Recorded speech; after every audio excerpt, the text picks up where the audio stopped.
It's alright, take a chance, 'cause there is no circumstance that you can't handle when you use your mind. Okay, welcome back to Ace Attorney Investigations, Miles Edgeworth. Last we left off, we were partway through episode 5. We discovered that the statue had been switched, apparently, is what they're saying. I had sort of thought that maybe it was just meant that it was the original statue. Also, it was used to murder someone, which is part of the problem of it being switched. So let's start up the game and see what else happens. Seizures. Is this being picked up at all? Oh, it doesn't pick anything up until this thing pops up. That's very odd. Yes, I know.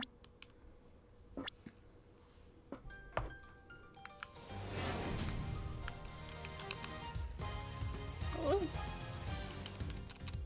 It's not picking up my controller. It's glowing. Did it manage to connect itself to, like, the switch? What happened? There it goes.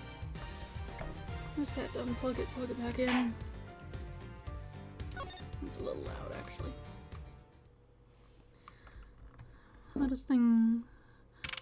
looks okay from here, at least. Investigating outside now, it seems. March 14th, 9:21 p.m., open air stage. I've left the masked...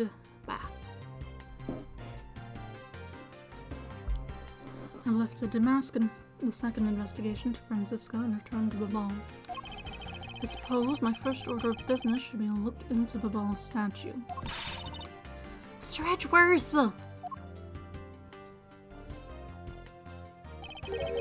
So, okay, what's the situation? Oh, it's great! Investigating is so much fun. In other words, they've made absolutely no progress. We weren't goofing off, honest sir. We've been investigating our hearts out. Very well then, would you care to give me an update on your investigation? Oh, we had a really fun time, sir. I knew it. Zero progress. In any case, Detective Gumshoe. Yes, sir? You have permission to enter the Alabastian Embassy, is that correct? Yep. As a local detective, I'm helping out with the investigations on both sides, sir. Good. In that case, I can leave these pieces of evidence with you.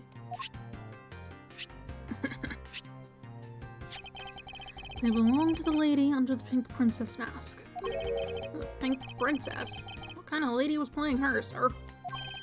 The kind that was also playing the role of the pink badger yesterday. Ah. Oh, understood, sir. If I happen to run into her, I'll give them back to her. And if I don't, then I guess I'll unload them somewhere. He doesn't seem all that enthused to go find her, but I can't blame him. Evidence that has lost their value given to Detective... Oh, that's just narration, but outside of Edgeworth's dialogue. Evidence that has lost their value given to Detective Gumshoe. Now then, I don't believe I'll be needing this anymore either. What? Are you really going to throw that autograph away? Yes, because that Steel Samurai was a fake. Steel Samurai's autograph scrunched up into a ball and disposed of. Wait, what? What do you mean by fake? Now then, I believe it's time for a little housekeeping. Unnecessary evidence has been removed. Remaining evidence has been rearranged. Okay, how's that then?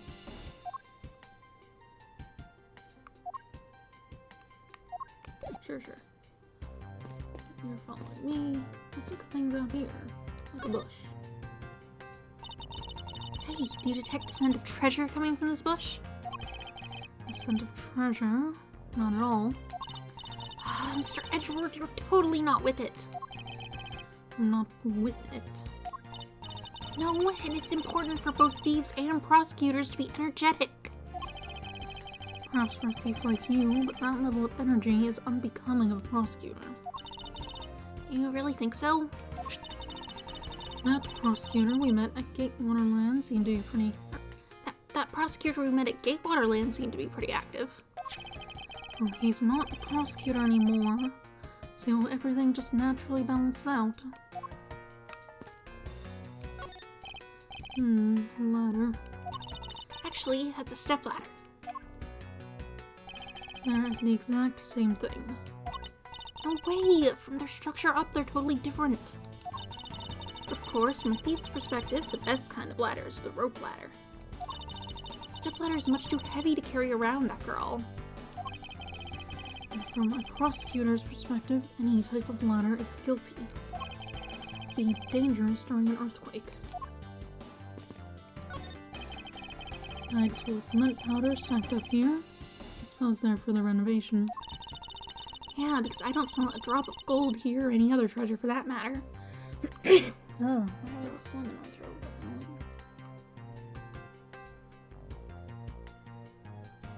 annoying.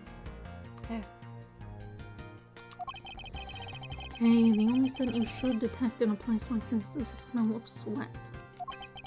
Hey, Mr. Edgeworth, that was a pretty good play on words there. Gummy, don't randomly jump into one of our dialogues like that. Are you eavesdropping on us, Detective Gumshoe? Oh, it's not like that, sir. You're like right over here. He can just hear you. What is that thing?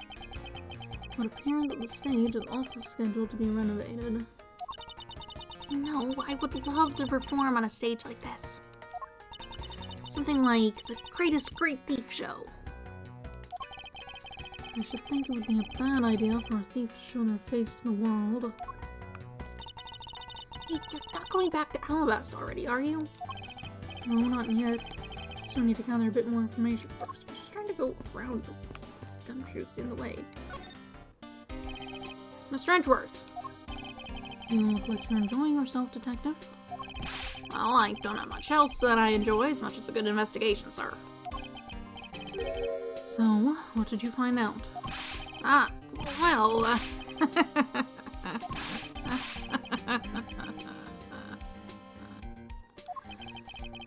I take it he's done nothing of any particular use, as usual.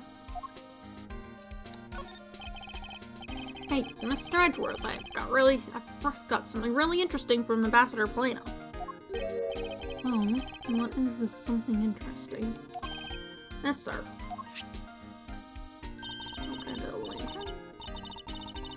Wow, that's so pretty! I'm jealous. That's a real treasure there.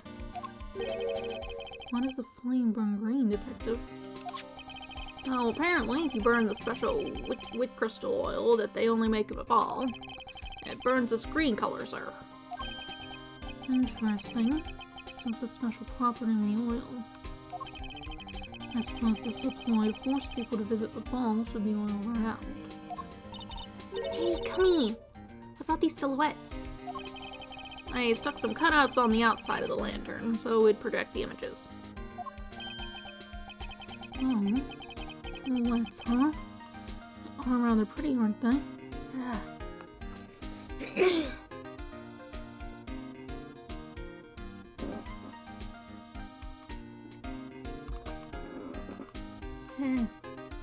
Why does that happen?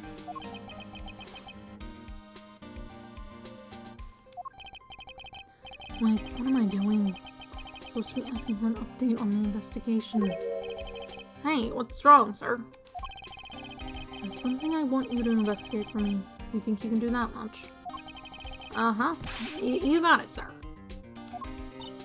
Hey, that's not fair. Why is Gummy getting to do all the fun stuff? Ah, well, that's because I'm Mr. Edgeworth's partner. I can't believe you took advantage of the confusion and stole my role as assistant. I expect the two of you to get along and work together like professionals on this. Silhouette lantern data. Well, runs on wit crystal oil, which burns green. It's probably a souvenir.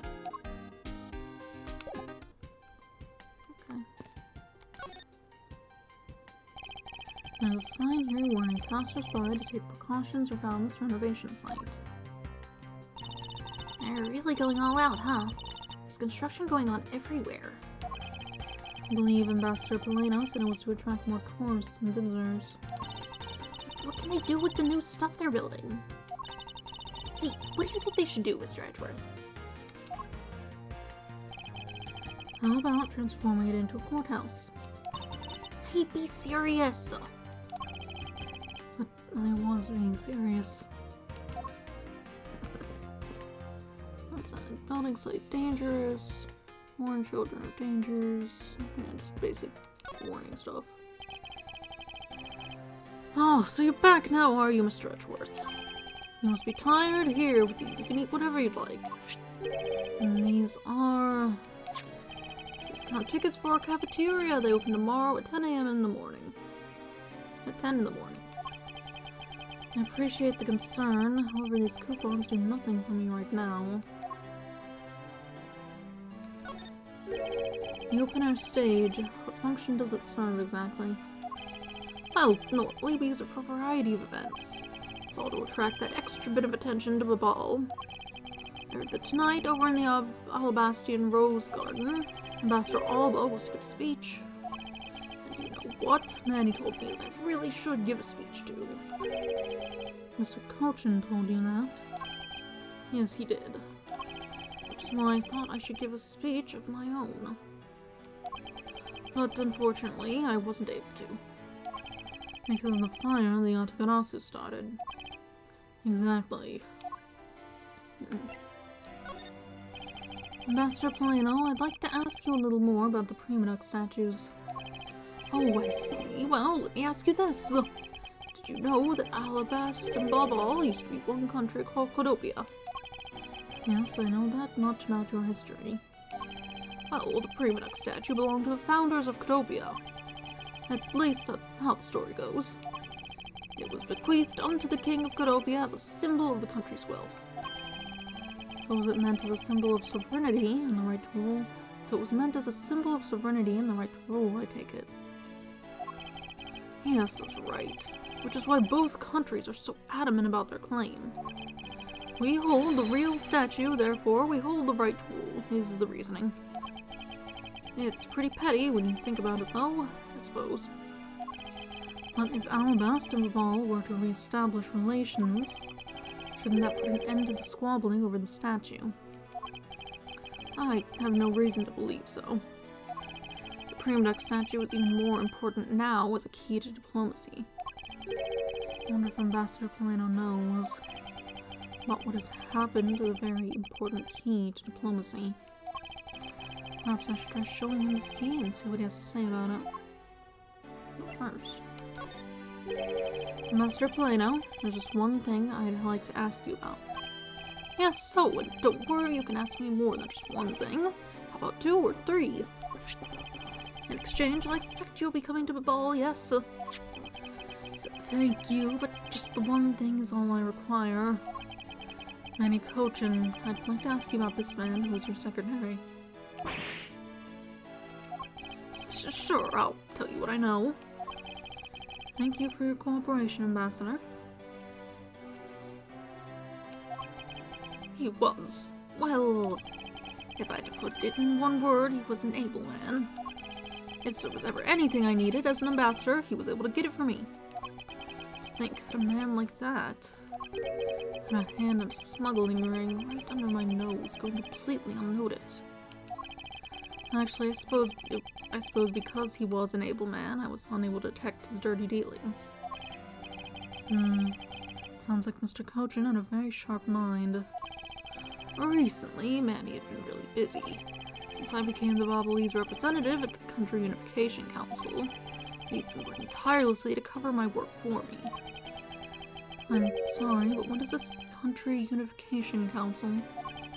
Oh, well, you see, had tonight's events proceeded without a hitch, our 2 countries were to reunify and become one again. But I guess with how things turned out, that dream won't be realized anytime soon. I suppose not. Alright, take a look at this statue. Master Plano, if you could please take a look at this for me. The Primonuc statue sitting in Alabast right now actually belongs to Babal. So it would appear. I received a call from Miss Von Karma about this earlier. Then you will understand why I wish to inspect Babal's Primonuc statue immediately. Because the statue currently in your country's possession. Yes, well, I've already inspected it myself. And it is definitely Alabast statue. I know, because it's a real statue. And you're saying that Babal's was a replica. I'm embarrassed to say it's true, even though I knew that someday it would be exposed. I received my orders from the leaders of Babal, and I was to negotiate with Ambassador Alba at this event. I was to negotiate with him and fix the results of the evaluation tonight.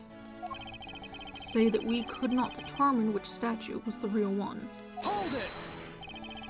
Why are you telling me this?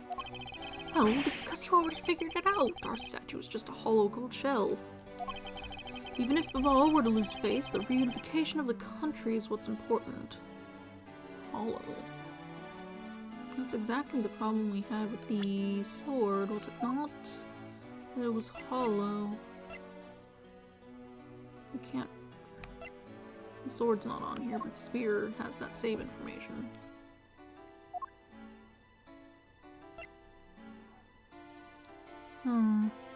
Is it full of something? Smuggled ink, perhaps? That'd be kind of hard to fill it with liquid, though. And if it wasn't liquid, it'd be a whole other problem.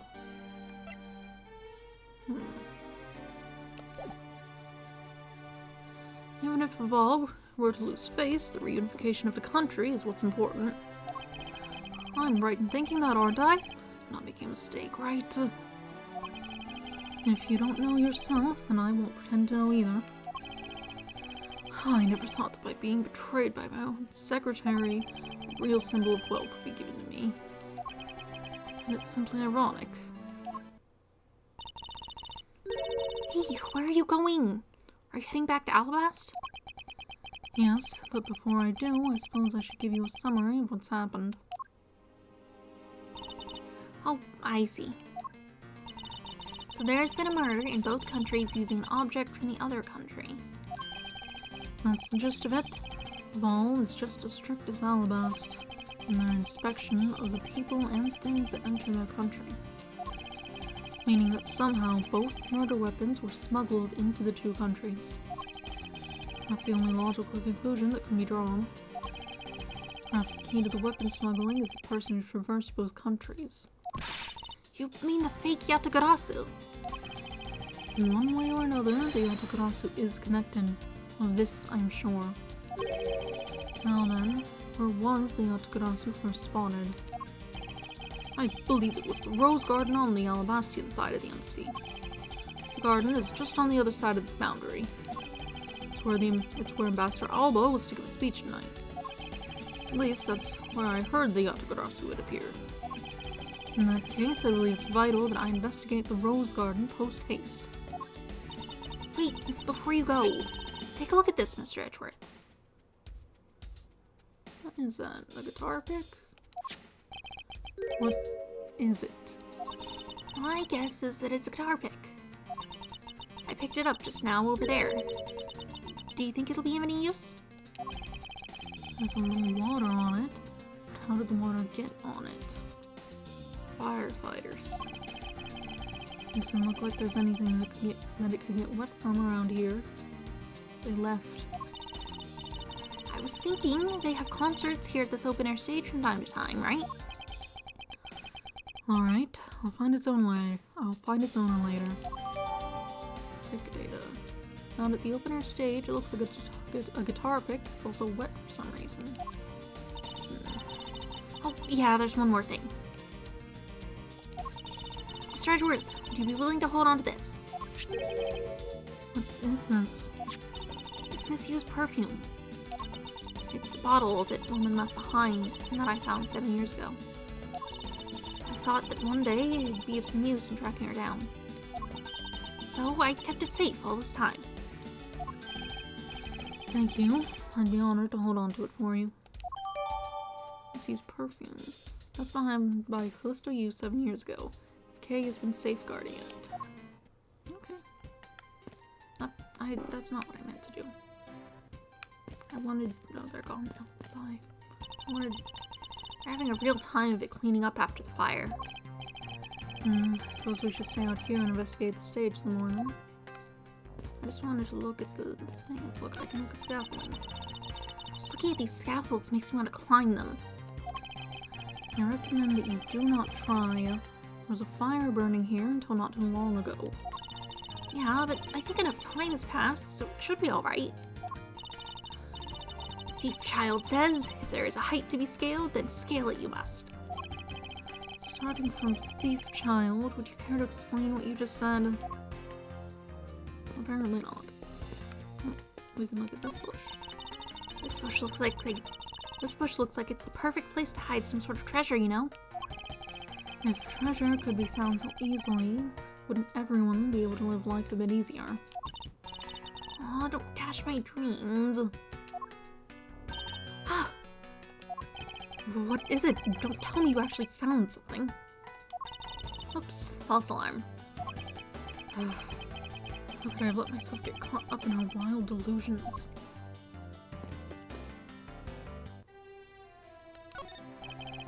The national flag of the ball. It features the country's butterfly crest. Using a butterfly as a national symbol makes Babal just seem so cute. It goes along perfectly with Ambassador Palena's smiling face. And what about the flower of Alabast? Well, by the looks of Ambassador Alba, it almost seems like the poor flower needs to be watered. I suppose an ambassador is the face of the country, but Kay is being too literal about it. I saw the show just beyond these doors. It's been quite a number of hours now. Mr. Edgeworth, have I ever told you you talk like an old fogey? I was merely reminiscing. Is that such a crime? I think I'll be returning to the investigation in Alabast now, but... I know. I'll go back to the wall and do some more investigating there. March 14th, 9... What's that?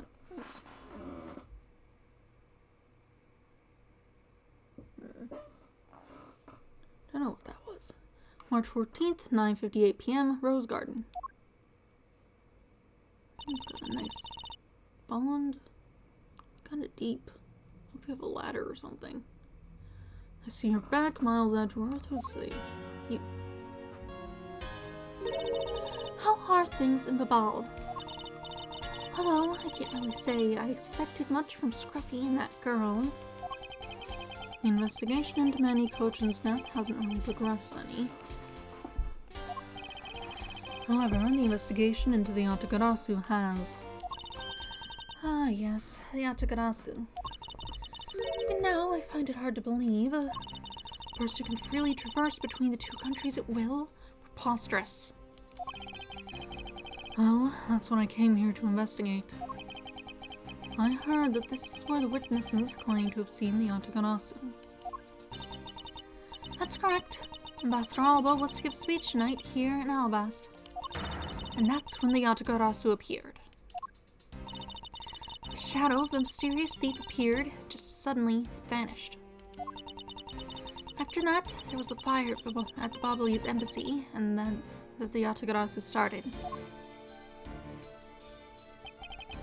I vow that not a single feather from the Yatagarasu shall escape my diligence.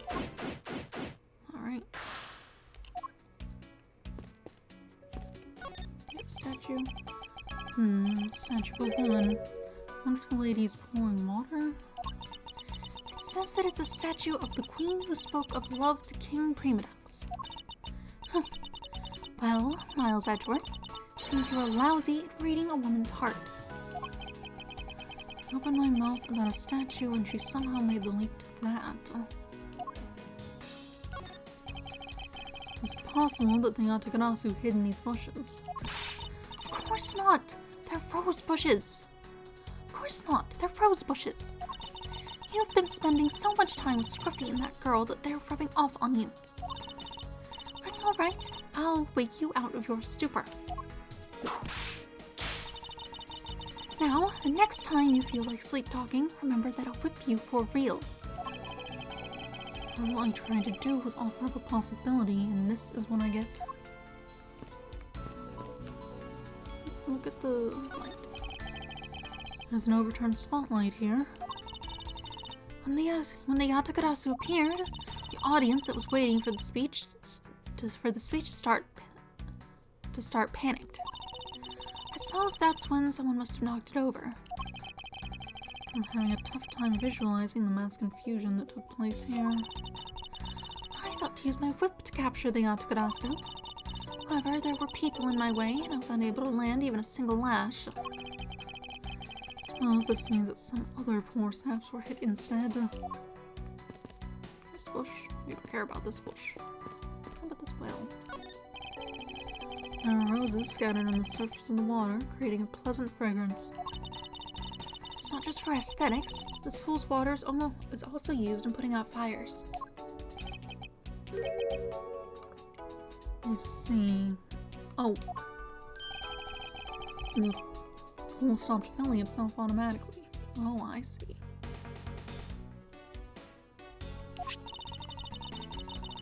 The fountain spouts are set to stay open until the pool's water reaches a certain level. This water is used to put out fires. I suppose it must be refilled to its normal level. Which suggests that this pool was recently used somehow in this embassy. I guess I'll take some notes about it just in case. Part of the Rose Garden pool auto refills when water is too low. Sure. I'm sure it was just... Hi?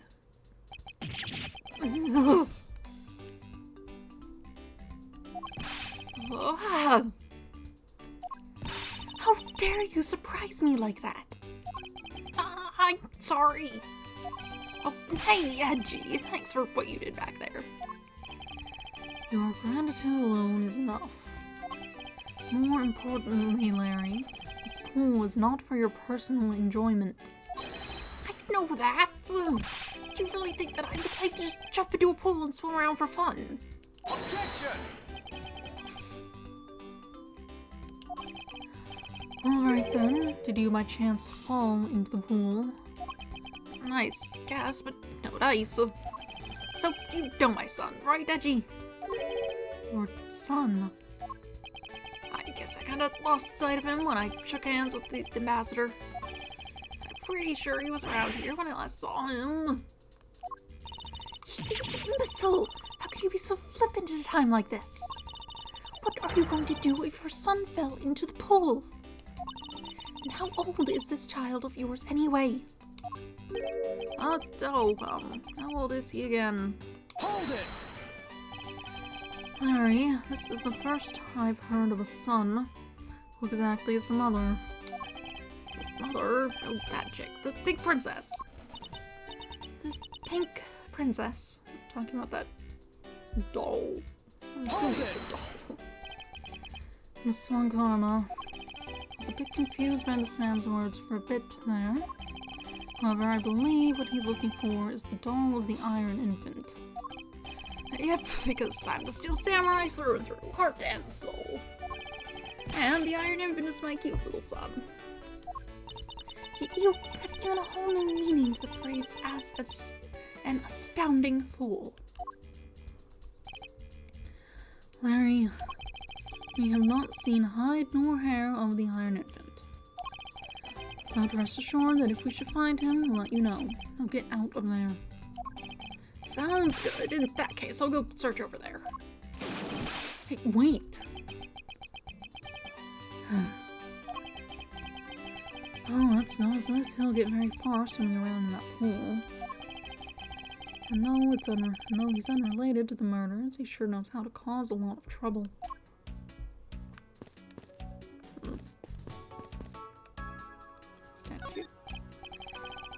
This statue bears a resemblance to the Primadux statue. The plaque says King Primadux at the battlefield. In order to save the queen, King Primadux put his life on the line and went to war.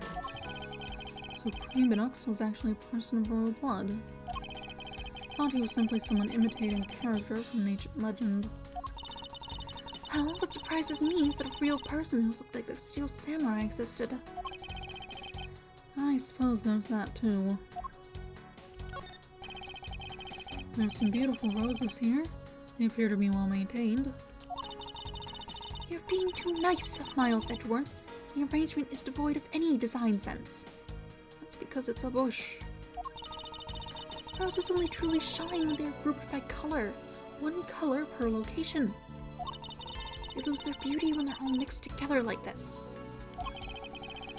Can't tell if she's being sarcastic or not. On second thought, there's a rather serious look on her face. I'd better leave it be. They should really rethink the proper balance of these roses.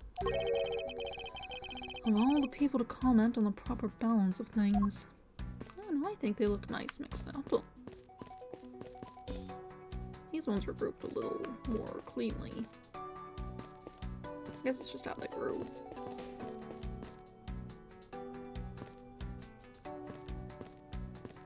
Okay, those are the same. Let's save talking to you for last. Chair. I suppose Ambassador Alba sat in this chair. Ambassador Alba is very elderly. The chair was prepared for him should he have gotten tired during his speech.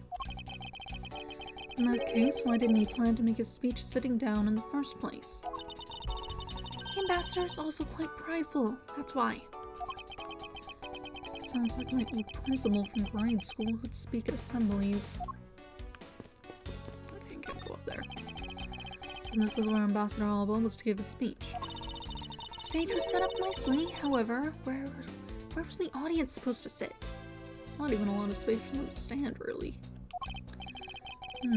Perhaps they were supposed to sit around the edge of the pool? That's such poor planning! If there was no other place, if there was no place other than a spot or two by the pool, they really should have made some seating arrangements, like how the gallery is set up in court. Indeed, you can sense that consideration for the viewers was taken with those. So, in the end, the speaker and his audience were to stand the whole time, huh? Yes, although I suspect the audience would have liked to sit down after a while.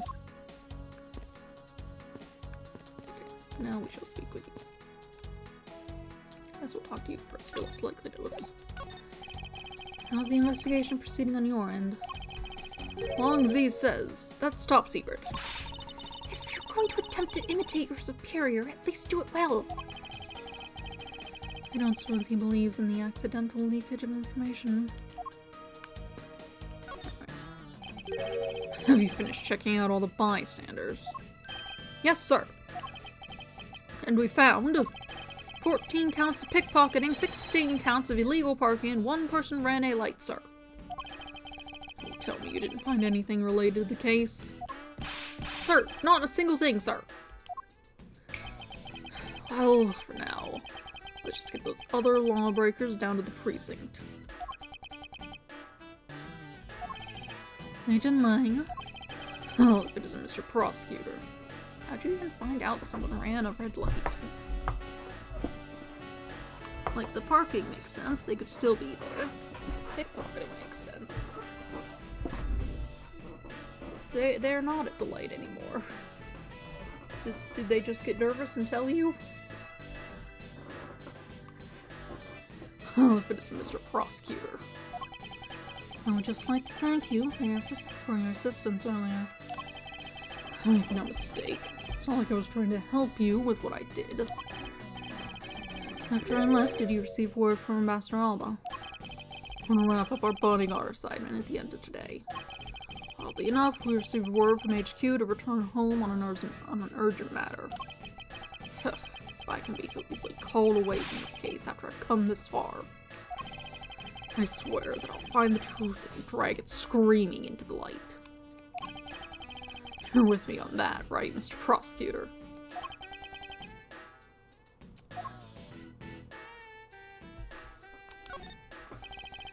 You were working as Ambassador Alba's bodyguard at the time, so naturally you witnessed when the Yatagarasu appeared, correct? Yeah, I saw the thief all right, with my own 2 eyes. The Yatagarasu was always there, lurking in the shadows. But when the spotlights were turned on for Ambassador Alba's speech, a shadow appeared. That's when the cries of "It's the Yatagarasu" rang out. Next second, the spotlight went out. And by the time we got the area lit again, the deft thief had vanished. When we investigated afterwards, we found the reason the lights went out is because someone has unplugged the extension plug for all the outdoor electronics. Whether it was someone doing it on purpose, or simply a guest who had tripped over it, we don't know. One thing is for certain, the Yatagarasu was here. Kinda sounds like it might have just been a cutout, honestly. So you're saying that basically all you saw was the thief's silhouette? Yes. Objection! If all you saw was a shadow, then it's entirely possible that the shadow belonged to someone else. Good thinking, sis. You just might be right. If it weren't for the fact there was no one else with that same shape. Not among the staff or the audience members. My men have already done a thorough check of everyone, so I know I'm right. Someone else's shadow? That sounds like a plausible hypothesis. The sudden appearing and disappearing of disappearing shadow of the Yatagarasu. I believe I figured out its true origin. I expected no less from my subordinate. Now let's hear what you know on the subject. Oh.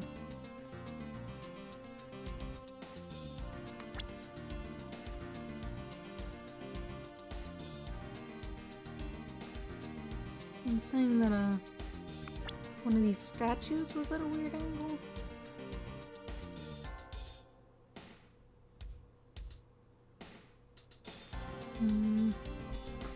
What's it look like?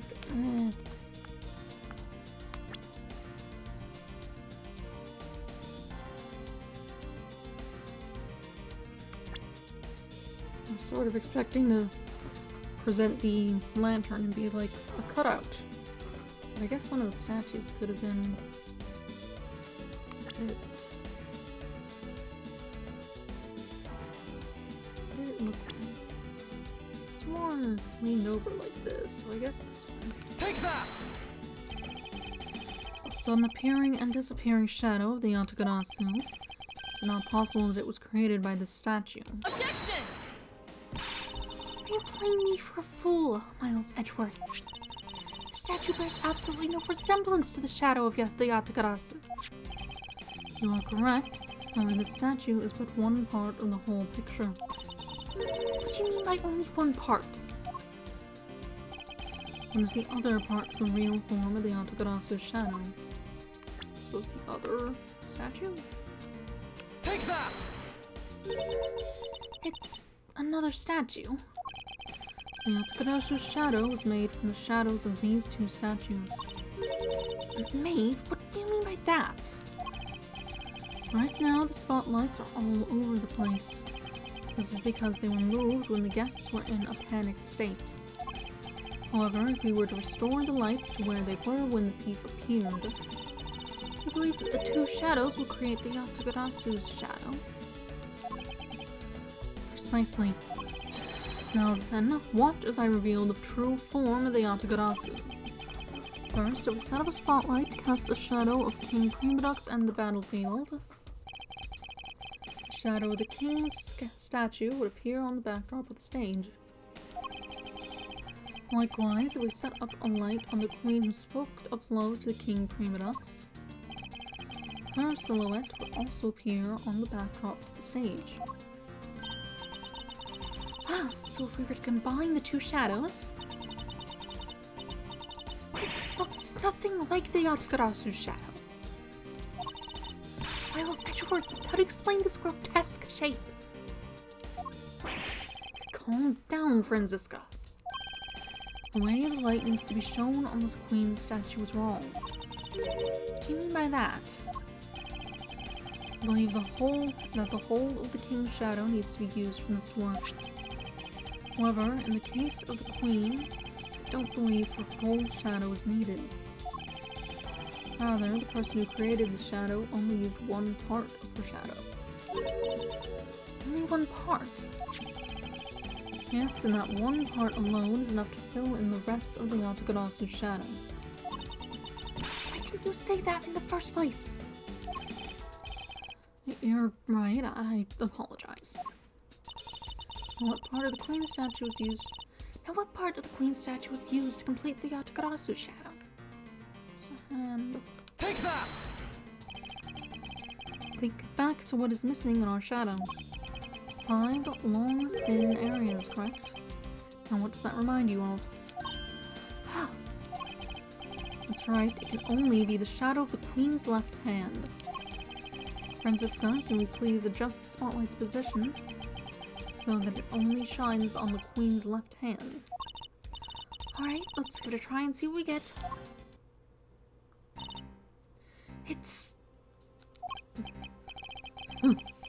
Yeah, this is exactly like the shadow I saw. The culprit must have changed the spotlight's positioning beforehand. And then pulled the plug after people saw what the culprit wanted them to see. In their panic, the guests must move the spotlights around, which we can assume was also a part of the culprit's plan. By the time the lights came back on, the Yatagarasu shadow had vanished. Which means that the shadow was a construct from the very beginning. So you see, the Yatagarasu never did visit Alabastite. The only country that they visited was Babal, although it can be assumed that the Yatagarasu had an accomplice in Alabast. An accomplice? Who? I haven't figured that out yet, but I assume it was the person who set up the Shadows show. Since the biggest clue yet to solving this case is the existence of this accomplice. Investigation complete. How's the investigation going? Who's this? You. Detective Bad, have you come to join us in investigating the Yatagarasu? I left the murder in Agent Lang's charge.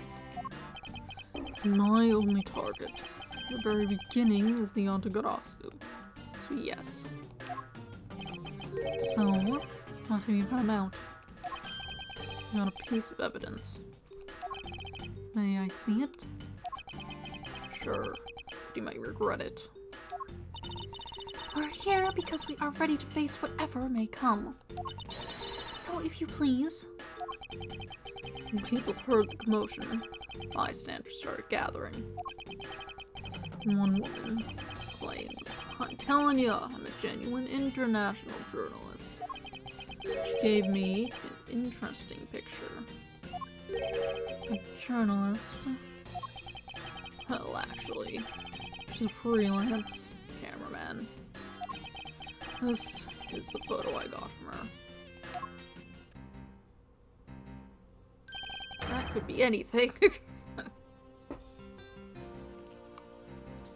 What in the world? Yatagarasu is flying through the air. Is that what you're interpreting that as? I sort of assumed it was something bundled up in fabric, being just thrown. It doesn't look that big. Times, they are changing. It's not just man, but evidence. Even they lie to us now. When was this photo taken? Apparently, right after the fires, the 4th and 5th floors were put out. It was taken from a nearby building. You can see the embassy from. I see. So this was taken after the fire. Taken from a building nearby at the moment of the border crossing during the fire. blur in this picture. Took off from Bobbly's embassy. Flew over the boundary. Headed for the embassy of Alabast. Objection! This is simply not possible. People are incapable of flight. As a fact, I've had the pleasure of dealing with a case involving a flying person once.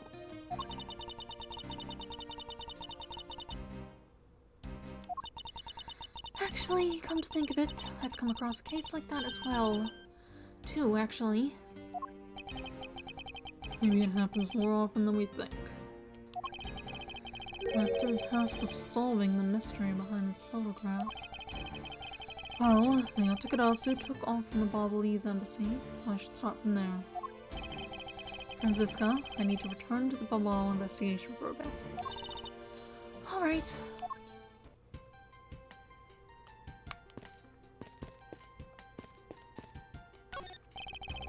So the Yatakarasu was just a shadow. The calling card that was sent is what threw everyone off and made them assume things. It's possible that all the events tonight were part of the overall plan. I'm going to continue investigating on the Yellow Bastion side. Ugh. Better. You too. As I always say, don't do anything stupid, alright? Wonder if he's alright. It's unusual for him to be so nice. I think it's simply that he is concerned for our well-being, Franziska. Oops, okay, bye. I'll continue investigating on this side of the building. Alright, I'm counting on you. Welcome back, Mr. Edgeworth. Now come on, let's get back to our investigation. Yes, let's. It's the national flag of Alabast, and it features the country's flower crest. Comparing the knife to the crest, it's apparent that the knife was extremely well crafted. Yeah, every detail of the flower is there on the knife handle's flower. It's actually missing a petal, but My professional opinion, this knife is worth quite a bit of money. okay, that's a very valuable piece of evidence. I know that. You're going to use this to find and steal the truth, right? I suppose you could put it that way. Now then, let's continue investigating. Excuse me. Everything looks the same here. I suppose we need to go in. March 14th, 10:37 p.m. Bobbly's Embassy, Secretariat's Office. Alright, then move the body. To think, after all that running around, we're right back where we started. Would appear that way. Hi, Mr. Edgeworth. Have you found Manny's killer yet? I'm terribly sorry, Ambassador Polano, but I have yet to find his killer. And I guess his murder really was the work of the Yatagarasu. Let's get one thing straight. It's the work of the fake Yatagarasu. The real Yatagarasu was a noble vigilante who was only out to steal the truth, though. Miss Faraday, please don't make such a sad face. If there's anything I can do for you, all you have to do is ask, alright? Mr. Polano. Actually, there is one thing you can do. Will you allow us to take another look around? We didn't have enough time to conduct a thorough investigation earlier. Oh, sure. Please feel free to investigate to your heart's content. Also, there are a few questions I'd like to ask you personally, Ambassador. If it will bring a smile back to Miss Faraday's face, then I'll gladly answer anything. Thank you, Mr. Polano. You're a total gentleman. You don't have to waste such words on me, little miss. Hey, Sir Polano. Those two sure got chummy awfully quickly. No, it's easy to say we're going to investigate, but where should we begin? We should probably start by comparing the state of this room before and after the fire. And then, we should look into the matter of the suspicious person you spotted. Yeah, when I came into this room, that person was already gone. But I'm willing to bet that person I was chasing is Mr. Kochin's killer. We don't know that yet. However, it's hard to believe that person is unrelated. Furthermore, because the key the Yatagarasu stole 7 years ago was found here, it signals that perhaps Miss Yu was also somehow involved. I knew it. That woman is almost definitely Mr. Kochin's killer. Yet again, we don't know that. There are too many mysteries to be solved here. Speaking of the Yatagarasu and mysteries, I received a most mysterious photo from Detective Bad. Uncle Bad? He's taking part in the investigation too? Yes, he's been chasing after the Yatagarasu for all these years. Uncle Bad. Now then, I was told that this photo was taken just after the fire. What? This kinda looks like the person in the long coat I was chasing. Was it? Does this mean that I was chasing the fake Yatagarasu after all? I don't know the answer to your question, but I don't think people can fly either. But this could be how that person escaped. Well, we'll need to investigate a bit more before we can say anything about that. In any case, let's not dawdle anymore and pick up our investigation where we left off. Bubbly's embassy secretariat's office. Okay. Got on the floor. It's the charred remains of a fallen ceiling fan. Oh, I've seen a few of these before. They spin around and around and play music. I believe you're thinking of a musical mobile for babies. Yes, that's it. They're nothing alike. They're totally alike. They spin those babies right round like a record. I see. I guess I can see how you might think that. Ambassador Plano, would you happen to know what these charred remains are of? I don't know, actually. And I don't think there was anything there that should have been flammable. So it remains a mystery as to what was burned here. There's looks like there's still some amount of stuff on them. You could try reading it. The grandfather clock. This one resembles the one in Alabast. Oh, that clock's been with us since back when we were still Kudobia. That is one big clock. Hey, does this one have a bird that pops out like a cuckoo clock? I'm sorry, but no. Oh, but I'm sure you'll love its chime. Really? It's going to be 11 soon, so maybe I'll get to hear it then. Is it that time already? I'm sure it flies by when I'm involved in an investigation. Oh, it's not that late. The night's only just begun. Hey, it's not good for you to stay up late, you know. Yeah, Scramps. Looks like all the souvenirs suffered some damage from the fire. I just don't believe it! Murder on top of arson? What a disgrace to the name of the Yatagarasu. The fake Yatagarasu is guilty of much more than just theft, it seems. I know, because if it were me, my first priority would have been to loot this bookshelf. You would steal ordinary souvenirs that you can buy virtually anywhere. You can't buy them anywhere. Each one is specific to a location and it has its own value. And items that have memories attached to them are the most valuable of all. But could you really rob someone of their valuable memories just like that? No, because even if I take the souvenir, I can't take the owner's memories.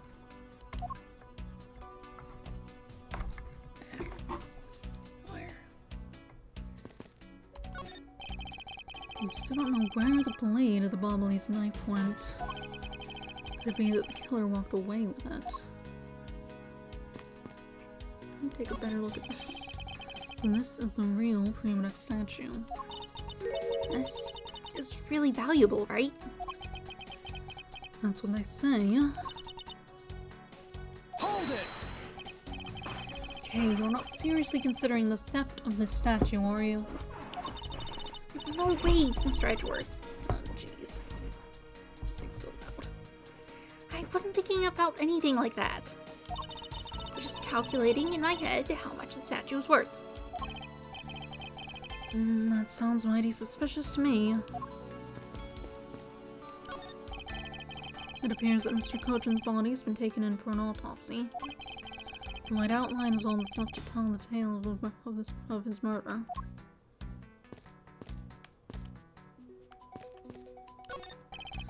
Master Plano, what exactly used to be here? That used to be a stack of brand new pamphlets. It looks like they were all burned up. I guess we'll just have to reprint them. No matter how fast we reprint them, they always disappear so quickly. Is the Bobbly's tourism industry really that hot right now? Of course. Although recently, the most popular vacation destination has been the Republic of Virginia. But we refuse to lose to them, so we've been hard at work promoting the ball. Interesting. Well, I've just recently returned from a trip to Virginia myself. Oh, and how did you like it? It was alright. I probably shouldn't bring up the fact that I was a suspect on the flight home.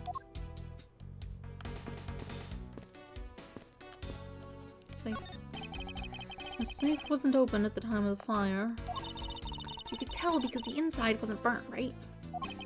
Yes, and thanks to the safe's fire resistance, the smuggling evidence was preserved. Aren't safes great? They always hold the wonderful promise of treasures within. Well, this one certainly did have a few inside. It appears that this area was heavily damaged by the fire. Yeah, I guess we should hurry and get started examining everything. I won't rest until I've inspected every suspicious-looking nook and cranny. Okay. Chair's fallen over.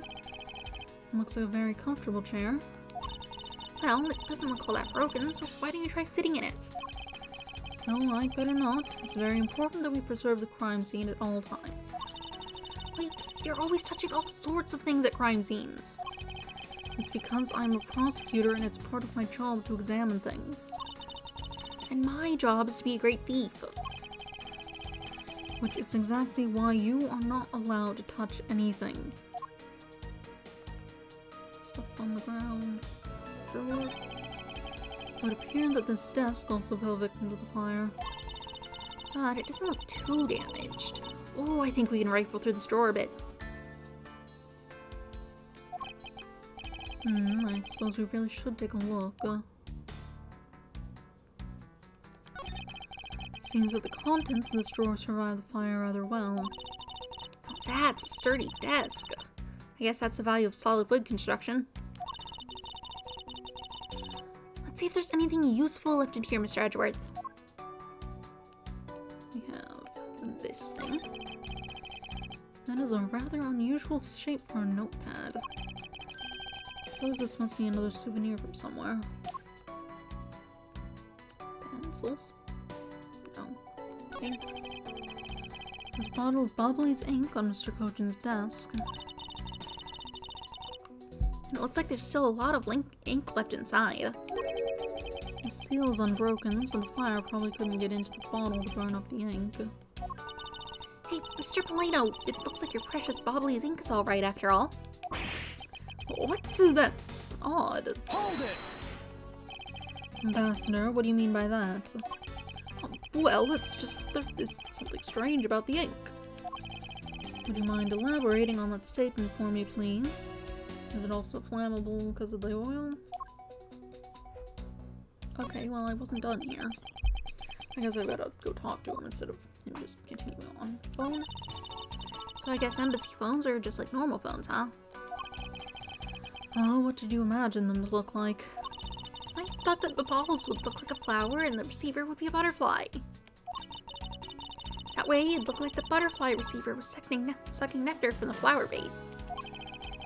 If any country had a flower phone, it would be Alabama, don't you think? Oh, then maybe the phone I envisioned would have been from when they were Codopia?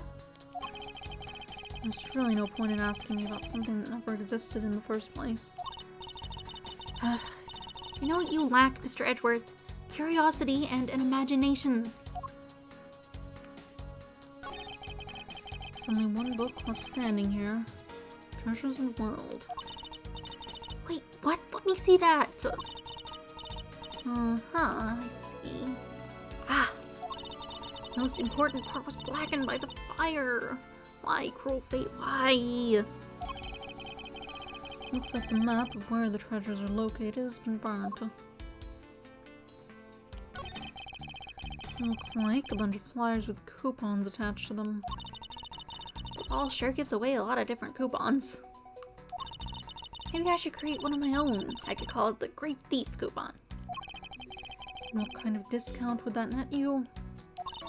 The five-fingered kind, what else? And I'd steal an extra thing or two for the bearer. Things such as... Such as the truth. What else would I steal? I wouldn't give Death a mountain of your coupons right about now.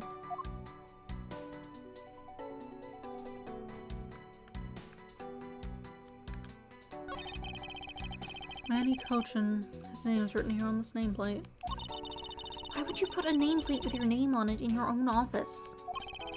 I suppose it's to inform people in case they walked into the wrong room by mistake. Do you think maybe it's also there to remind you of your own name if you forget? Well, either way, it's never a bad thing to set a nameplate on one's desk. It clearly wants me to do something with this, because it only opened up after I opened this drawer, and that's the only thing there. But with what? Just a weird oh, this thing.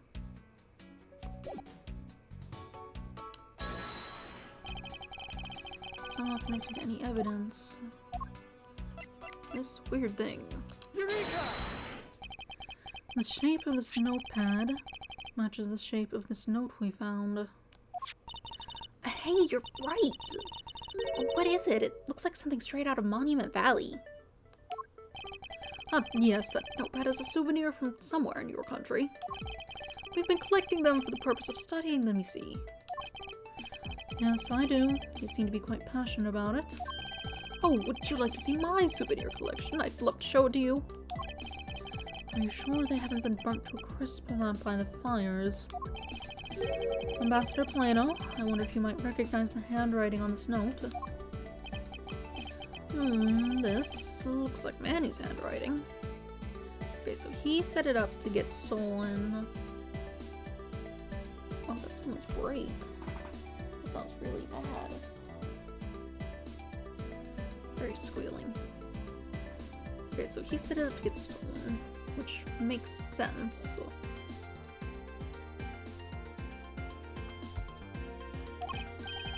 I see. In that case... Would you figure something out?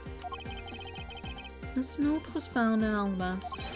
Specifically was found being firmly grasped by the murdered Damask II. Damask II? Then this note. Yes, it was a request from Mr. Cochin from Damask II to steal the Prima statue. What? Had he tried to steal Alabasta's Prima statue? We would know for sure if we could run a handwriting analysis. Ambassador, do you have any documents that were handwritten by Mr. Cochin? Yes, I can gather a few and give them to you. I'll have to ask Detective Gumshoe later to run the analysis. I can't believe that Manny would even think of doing something like this. Do you have any idea as to why he would have requested the theft of the statue? There is one possibility, but mind you, it's just my personal speculation. Anything you can tell me would be of great help, Ambassador. Okay. Window. You can see the Alabastian embassy through this window. So, where were you when you were investigating over there, Mr. Edgeworth? You can see it from here. I was there on the 5th floor. That's where Damask II was killed. What? You don't mean the Masked Damask II? Oh, poor guy. As a fellow second-generation thief, I can't just turn a blind eye to this. Even though Damask II was merely an imposter of the original. Fireplace, huh? So the ball's offices have them too. Two? There's a fireplace in relatively the same location in the Alabastian office. However, we found something there that I'd rather not ever call ever again. Still can't believe that we found that lady's undershirt in the fireplace.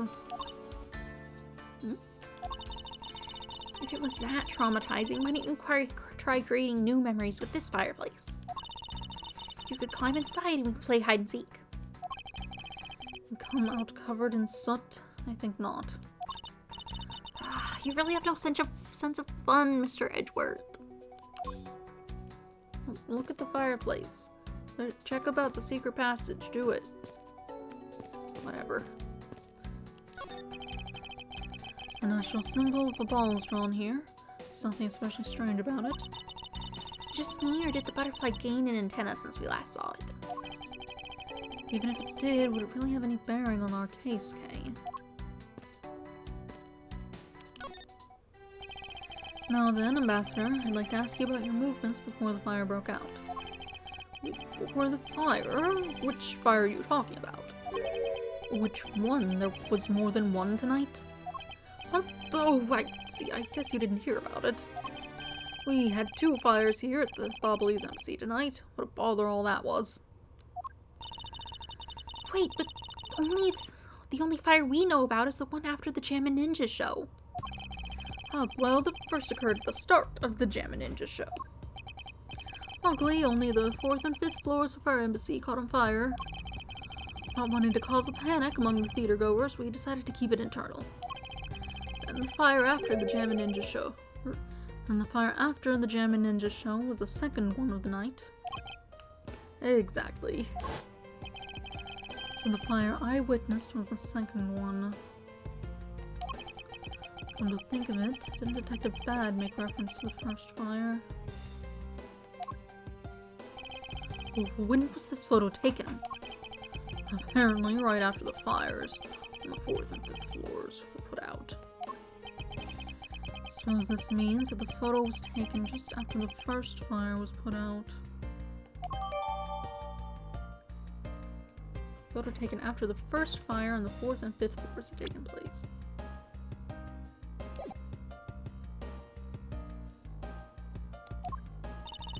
So then, what was the extent of the damage in the second fire? The second fire was contained to this floor, the 3rd floor. I think it was leftover embers from the fire on the floors above that caused it. That's... how should I put this? A very bad stroke of luck. My office on the 5th floor, Manny's office here, and Manny himself. All gone in the blink of an eye. Fires and ball data jotted down. 2 fires broke out. I feel so sorry for you, Mr. Polino. Oops, look at me going on and on. Now then, what was it you wanted to ask me again? We were discussing what your actions and whereabouts for today were. And if you happen to know what Mr. Cochin's actions and whereabouts were as well.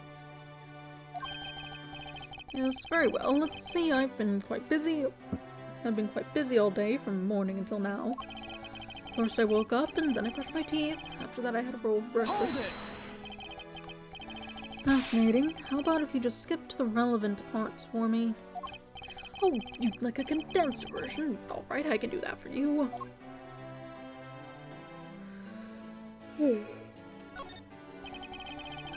So what did Mr. Cochin and you do this morning? Well, originally we were supposed to meet and shake hands with Gem and Ninja. But Manny and I wanted to turn it into a photo op, so we were here tidying up his office. You helped clean Mr. Cochin's office. Why were you not cleaning your own? Oh, I think I forgot to mention this, but my office is currently undergoing renovations. Bobbly's embassy is undergoing renovations from top to bottom. Which is why both the Prebuduck statue and the Bobbly's knife set are down here. I see. Oh, but the tidying didn't take much, really. We just burned some files we no longer needed and expired coupons in the fireplace. I bet cleaning up the fireplace must have been a real pain, though, huh? About that, I kind of forgot to clean the ashes out. I guess I'm up a creek without Manny here to get angry at me. Hold it! An ambassador like yourself has been on the receiving end of a secretary's anger. Oh, he was very good at being mad. He was very good at being very mad. Like, even just this morning he got mad at me. I spilled some Bubbly's ink onto the back wall when I was burning the files, you see. And he got mad at me, saying that I should treat the ink with more respect. Talk about the boss getting bossed around. Spilled Bubbly's ink onto back wall while burning fires in fireplace. Left ashes there. That's about it for what we did this morning, just some cleaning. Tell me you had no other work to do. Being an ambassador and all. Now then, if you could tell me what you and Mr. Cochin did this afternoon. Well, Manny and I went down together to the Theatre Neutralis. He had to be there for the start of the Steel Samurai stage show. After the show started, I went back to my office on the 5th floor alone. So they were together until the start of the Steel Samurai show. A little while later, after I'd straightened myself up a bit, I returned to the theater. Because I was to take part in the photo op on stage at the end of the show. There was a commemorative photo op at the end. It was a fantastic photo of the three of us, Ambassador Alba, the Steel Samurai, and myself. After the photo shoot, I went back to my office on the 5th floor to prepare for my handshake photo op with the Jammin' Ninja. Seems to be rather overworked for an ambassador. When I got to my office, that's when the first fire broke out and I escaped down the stairs. My office was completely destroyed, but thankfully no one was hurt. I admit I ran away from the first fire as fast as my legs could carry me. But during the second one, I pitched in and helped the embassy staff put it out. So you didn't see Mr. Cochin again after the start of the Steel Samurai show? Yes, that's right. Next time I saw him, he was lying there in eternal sleep. I see. Ambassador Polino, thank you very much for your help. I'm sorry I couldn't be of more assistance, Mr. Edgeworth. If there's anything else, please don't hesitate to ask, alright? How about the ink? I wonder if you might tell me what you noticed about Mr. Cochin's bottle of ink? I just thought of it right now, but during the second fire, Manny was worried about his office, so he came rushing back to it. So you did see him? I called out to him, and when I received no reply, I used my spare key to open the door. What I did, I was greeted by roaring green flames. The flames were so big that I wasn't able to see into the room at all. Hold it! The fire was green. What was the cause? Well, wood crystal oil burns green when it's lit, as you can see by this lantern. And Bubbly's ink is made from the same oil, which means it would also burn green. No. I, too, had thought it was Manny's ink that had caught on fire. So that's why I was surprised to find out there was still a bottle of ink left on his desk.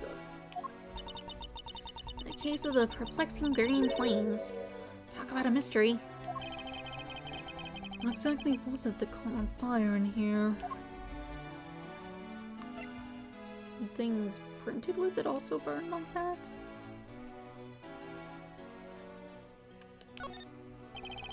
I believe that you said you might have an idea as to why Mr. Cochin hired Damas II. Actually, I fear it may be my fault. As I was telling you earlier, we were to determine which statue was the real one as part of today's event. But because of the Yatagarasu and the fire here, that got cancelled, didn't it? I'm actually relieved the rest of the event has been cancelled. Or you see, Babal's statue, well, it's just a replica.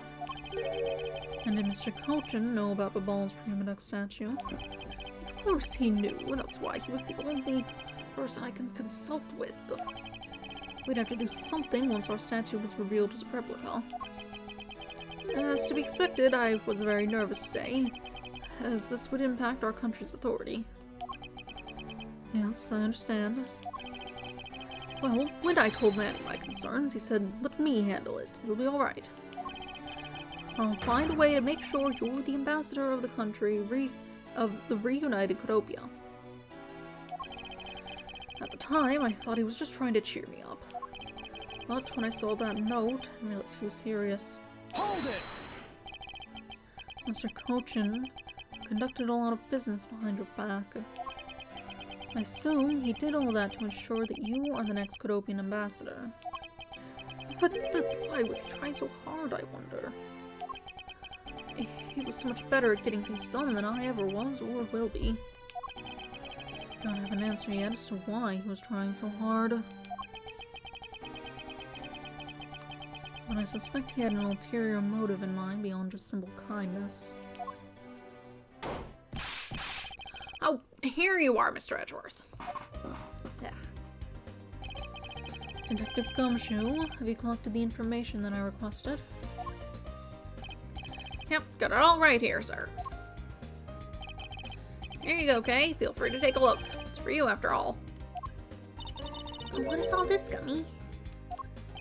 It's all the information on this room that I got from the embassy and the Interpol people. Now we know exactly how this room was before and after the fire. Good work, Detective. Oh, it's nothing, sir. I'm an expert at getting people to talk. Wow, you two remind me so much of my father and Uncle Bad. What do you mean? As prosecutor and detective, your dynamic is just like theirs back in the day. Well, don't you worry. I'm going to find my own wonderful partner someday. And when I do, I'm going to become a good Yatakarasu, just like my father, right? Hold it! Please don't ask me questions to which I have no answers to, Kay. However, I can say that it is truly a wonderful thing to find a partner you can trust. You bet. So, what now, Mr. Edgeworth? Well, I'd like to ask you for a favor. Yes? Gadget, Mr. Thief, is it? That thing you call your secret weapon? Oh, you little thief. You're coming to rely on it, aren't you? Hold it! I don't need a crutch like that. I'm only asking because I need it for the investigation. From the information Detective Gumshoe gathered and the ambassador's testimony, I'd like you to please recreate this room as it was during the third floor fire. You got it. Alright, here we go. Dark skies of evening, when no other bird dares take wing, one alone remains all-seeing. Now witness the true power of a real, modern-day Robin Hood.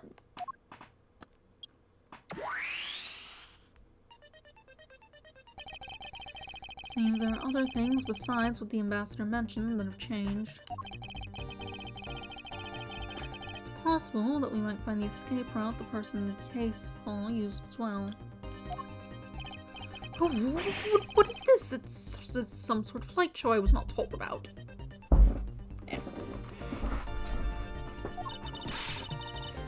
This is the power of a true vigilante. It's recreating the room with the info I inputted. Really? That's certainly one interesting advice you have there, Miss Faraday.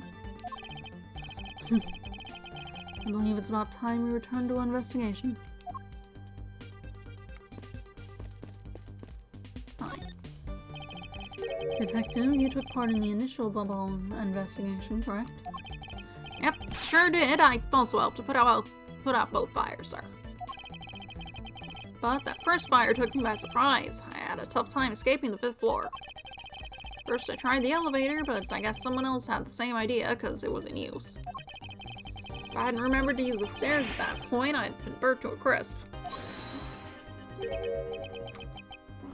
Oh, wait, that's odd. I always warn our staff that in case of a fire, it's dangerous to use the elevator.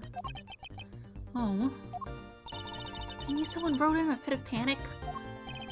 Detective, did you see the Yatagarasu that came to the Bobbly's embassy and all? I didn't personally. And the other staff members told me they never got a good look at the person either, sir. Wonder if you could tell me a bit more about what you discovered, Detective? The second fire broke out around the time the Yatagarasu was spotted in Alabast. It's also when a suspicious person was spotted in the ball, which caused a panic. Hold it! So no one was able to get a good look at the Yatagarasu that entered the ball. Yeah, all they saw was a mysterious person wearing a long coat. But that's not enough to make a positive ID, you know? Still, it was enough to make the people who received the calling card panic even more. A person in a long coat. Sounds like the exact same person I saw. The Yatagarasu that appeared in Alabas was proven to be just a fabrication, a shadow. In light of that fact, the Yatagarasu that appeared in Babal is also suspect. You can't be serious. But when we're this close to capturing the fake, I mean, Callisto, you.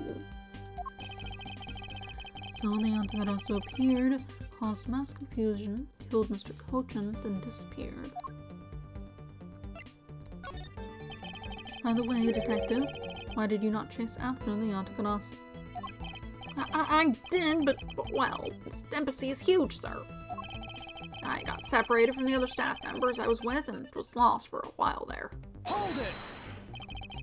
You didn't even memorize the layout of the building you were to guard, detective? Yeah, I'll be sure to do that from now on, sir.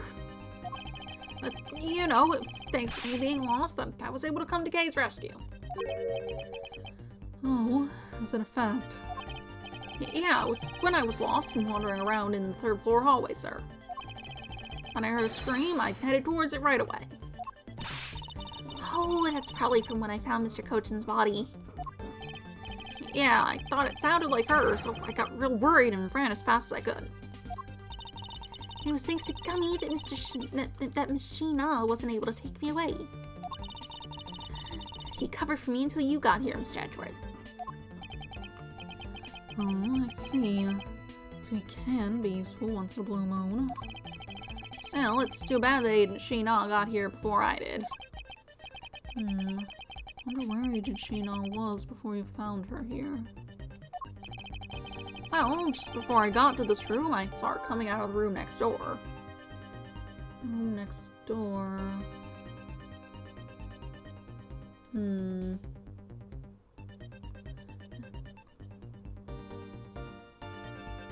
This place is Is she the murderer? If she was able to... Because we know that the fireplace should have a passageway in it, which would lead to the room next door, and if the mysterious figure disappeared... Unless they jumped out the window, they probably went through that passageway.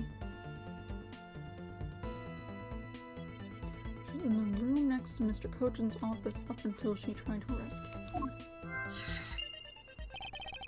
Agent Sheena mentioned something about chasing the Yatagarasu herself earlier. Well, she apparently helped in putting out the first fire. Then, during the second fire, I heard she was busy chasing the Yatagarasu. Okay, I need to...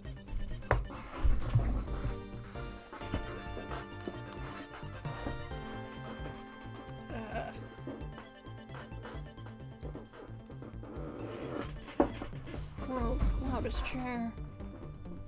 Terrible thing. Nothing to be done about it.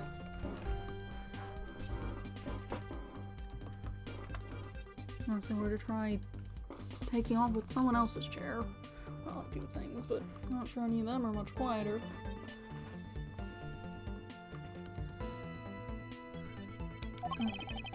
She seems to be a very dedicated agent. You would do well to learn from her. Why are you pointing at me when you say that, sir?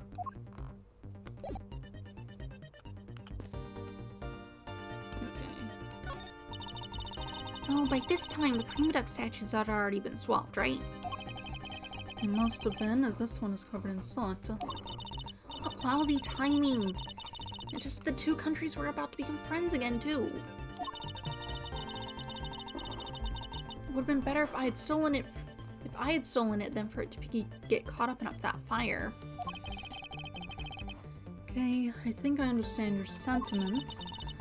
However, if you were to engage in theft, I can't look the other way, right? You could please stop stealing my lines. Fine. These must have been the large green flames Master Polano saw. With flames like these, it's no wonder you couldn't get in. Hey, by the time you came into this room, had the fire already been put out? Yeah, the fire died out or something by that time. And this fire in here only burned from the time the fire started on the 3rd floor until the Autograsso appeared and caused a stir in the ball, I suppose. I guess Mr. Polano was just lucky enough to run into this fire as it was burning, huh? Yes, you could put it that way. And since you were the first to discover the body, we can assume that no one else entered the room until that time. No one other than the person you were chasing, of course. I knew it! That person I saw was definitely up to no good. I mean, that person could even be Mr. Kochin's killer. That is very likely to be the case. After all, that person came into this room before you. They must have chosen this room precisely because they knew no one would be in here. Okay, then maybe the green fire was where it was to prevent anyone from coming in. But then, what did the person set on fire to make the green flames? Well, whatever it is that person burned, it made a rather sizable fire. And since the fire's green, well, we've seen something that burns green, right? It's a bit tinier than these flames, but you get what I mean. Yes, and I do believe that what you are thinking is exactly why these flames are green. Which fire-related piece of evidence burns the same? I wonder. We had covered this already, I think. Take that! The silhouette lantern. Its green flame comes from the wet crystal oil it's burning. Yeah, that's a fire I was thinking of too. I love the green flame it gives off. I think we've now established that the green flames were caused by the wet crystal oil. Furthermore, we know that there is only one other thing made from wet crystal oil. Oh, you mean that thing Mr. Polano was mistaken about, right? That's precisely as we found out earlier in our investigation. What? I don't get it. Could you fill me in, sir? Fine, I suppose I'll explain in a way that even you can understand. This is a thing made from wet crystal oil that Ambassador Polano was mistaken about. Take that! Bobbly's ink is made from wet crystal oil. Oh, so it should burn the same color as the flames in the lantern, right? Yes, precisely. However, the green flames in this room were not from a bottle of Bobbly's ink. Because we found the ink Mr. Kochin used on his desk, right? Yes, however, we know that Mr. Kochin was smuggling the ink in massive quantities. And then what do you suppose he had made using all that ink? I believe what he made with that ink is the answer to what gave birth to the green flames. Oh, yeah, I'm beginning to feel the energy coming from you, Mr. Edgeworth. It would appear that I finally found it. The smuggling ring's real goal. Made of Bobbly's ink, this is the source of the green flames. Take that! What would consume that great a volume of ink to make? That would be the counterfeit bills that the smuggling ring made and are circulating in Zhengfa. You're kidding! You're saying that it was Mr. Kochin who made the counterfeit bills? I am. I believe you could even go so far as to say that he stole Babal's printing press. Ambassador, Mr. Kochin had permission to freely use the printing press, correct? Why, yes, I do remember seeing him use it in the middle of the night. But never did I think he was using it for such a foul deed. Ambassador, because of your secretary's crimes, you will need to be investigated as well. Yes, I suppose so. We've caused a bit of trouble for a few countries, haven't we? It's my duty to search out who shielded Mr. Kochin and concealed his crime. For they are the ones who started the fire in order to destroy the evidence. I wonder if their bill stayed updated. All burned up in the ball. Okay, and we have the clock's moved. This grandfather clock was apparently in a different position before the fire. According to staff members, the clock was flush against the wall before the fire, sir. Which means it most likely was moved by someone during the fire. Speaking of which, it's totally 11 o'clock now, but I don't hear any chiming. Huh? That's odd. It was still chiming right on the dot of every hour this morning. Maybe the fire damaged its internal mechanisms or something? Ambassador Polano, maybe take a look inside that clock. Sure, go right on ahead. Detective Gumshoe, if you could please inspect the insides of this clock. Yes, sir, I'm on it. Mr. Edgeworth, I found this inside, sir. It looks like a length of wire. So this is what caused the clock to stop chiming. Well, what's a long length of wire doing inside this clock in the first place? Wire data jotted down. Good length of wire. Okay.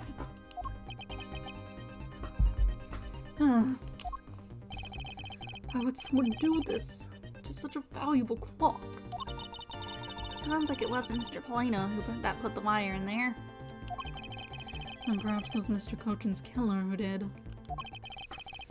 I've examined everything in this office, but there's one thing that bothers me. Perhaps I should ask Ambassador Polano about it. I didn't examine everything, but I guess that's everything important. I'm just gonna go counterclockwise around, but whatever. Ambassador Polano, there's something I'd like to ask you about. Yes? About this office. It appears to me to be very similar to Ambassador Alba's office. For example, the location of the fireplace and the position of the grandfather clock. Oh, that's right, you also paid a visit to the Alabastion side of the embassy. Our two embassies actually used to be one. Yes, I know. Even the pamphlet mentioned that. Which is why the building is bilaterally symmetrical. So used to be one embassy, cool. So no matter which room, the location of the fireplace and the like are exactly the same. Even where the art's located is the same. As my room is currently under renovation, we've worked hard to make Mandy's room look like the ambassador's office. You mean for your handshake photo op with the Jammin' Ninja? Yes, that's right. I mean, what's a photo like that worth if it's not taken to the ambassador's office, right? Yet another odd expression of the ball's obsessively competitive spirit for Alabast, I take it. Thank you, Ambassador. That piece of information is all I needed to connect the dots. Connect what dots? Well, anyway, I'm glad I was able to be of some help. Oh, I can't still look around. Good. It looks like one of the Babbly's knives was already missing before the fire began. So it would seem, especially since the other two knives' handles were burned away. The remaining handle was swapped out with the handle from the real murder weapon. And the ball's national treasure was stolen. Poor of a ball, don't you think? Not sure I would lump the replica statue in with the rest of the ball's woes. Looks like all of the souvenirs suffered some damage from the fire. Don't believe it! Murder on top of arson? What a disgrace to the name of the Yatagarasu. Fake Yatagarasu was guilty of much more than just theft, it seems. I know, because if it were me, my first priority would have been to loot this bookshelf. The same dialogue as earlier, I think. You would steal ordinary souvenirs you can buy virtually anywhere. You can't buy them anywhere. Each one is specific to a location and it has its own value. And items that have memories attached to them are the most valuable of all. Could you really rob someone of their valuable memories just like that? No, because even if I take the souvenir, I can't take the owner's memories.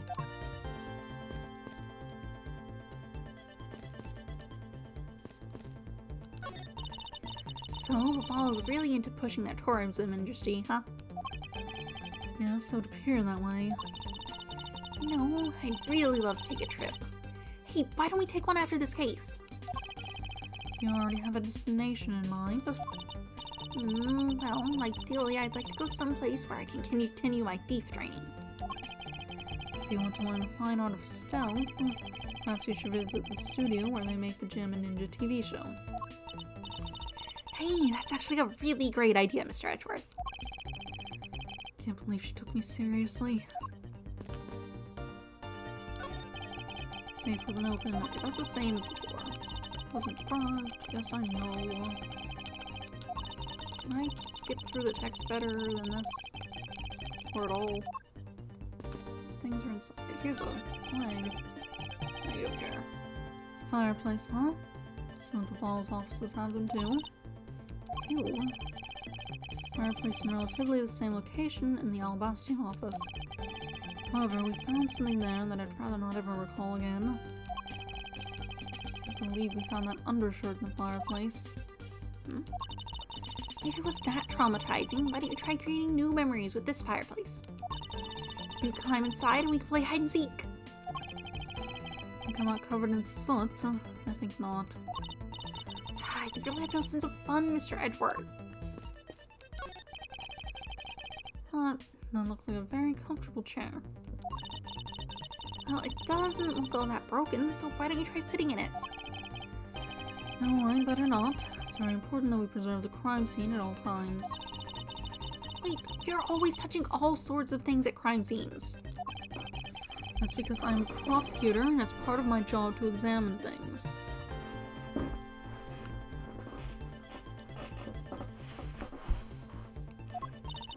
And my job is to be a great thief. Which is exactly why you are not allowed to touch anything. Okay, it doesn't seem like most of this stuff has different dialogue. That's fine.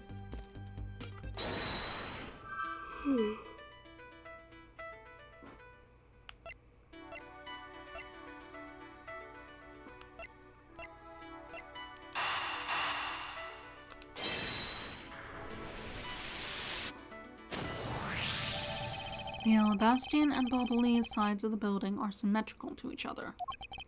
As we know that to be a fact, then this room's fireplace may also hide a secret passageway. A secret passageway? In Alabas, the fireplace turned out to have a revolving back wall. A revolving wall? Sounds like something out of a ninja house.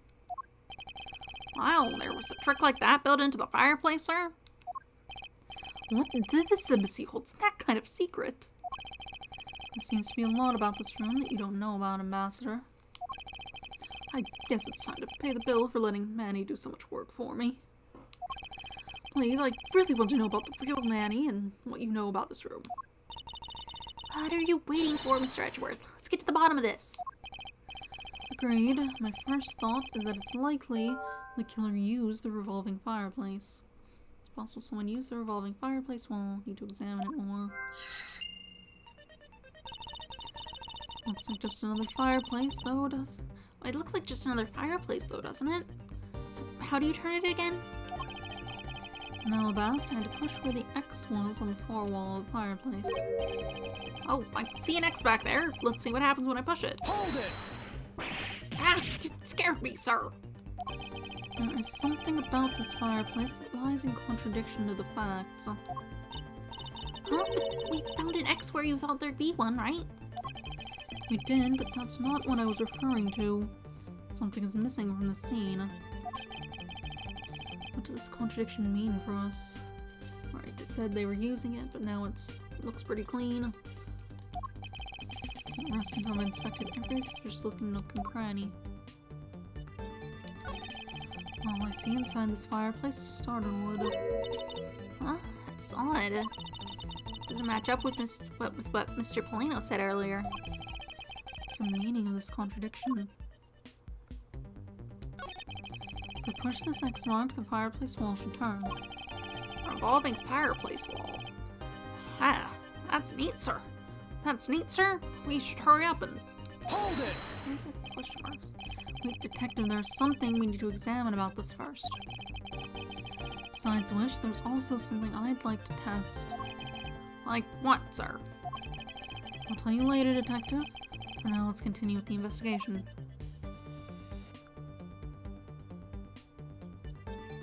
Yeah, that's kind of it.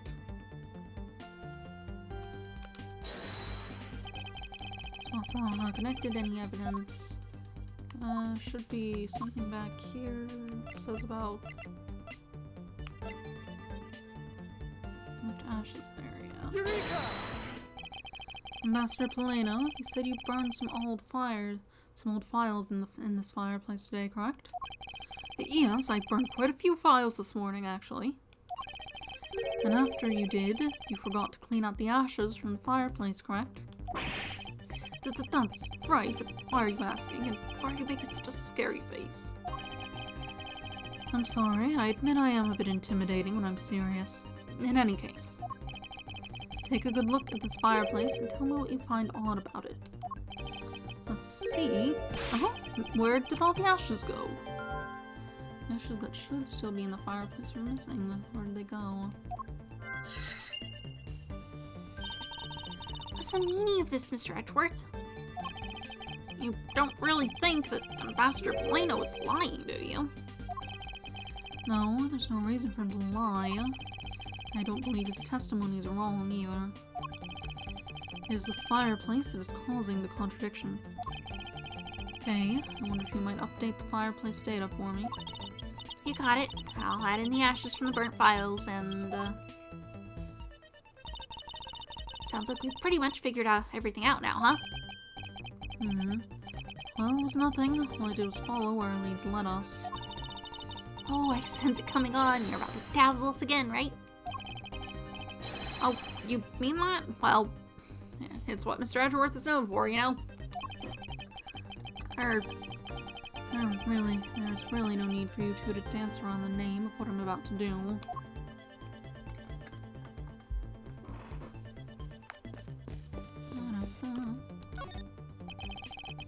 We checked this area earlier, never take hurts.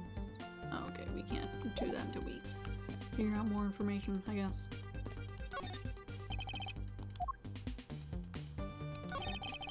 The ashes Ambassador Polano left here disappeared.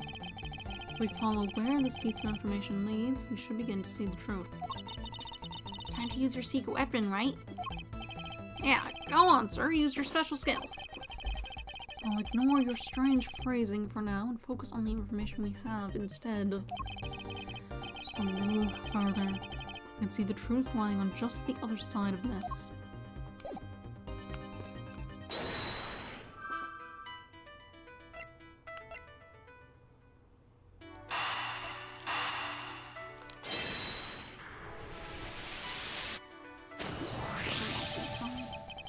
The reason as to why the ashes are missing is simple. It's not because someone cleaned them up, right? No, because even if someone did sweep them up, the fireplace is too clean for that. Ambassador Polano said that he spilled some Bobbly's ink while he was burning the files. And yet, there's not a trace of the spilled ink on the back wall anywhere. Well then, I don't know what happened. Well, I'll tell you what happened. The two sides were switched.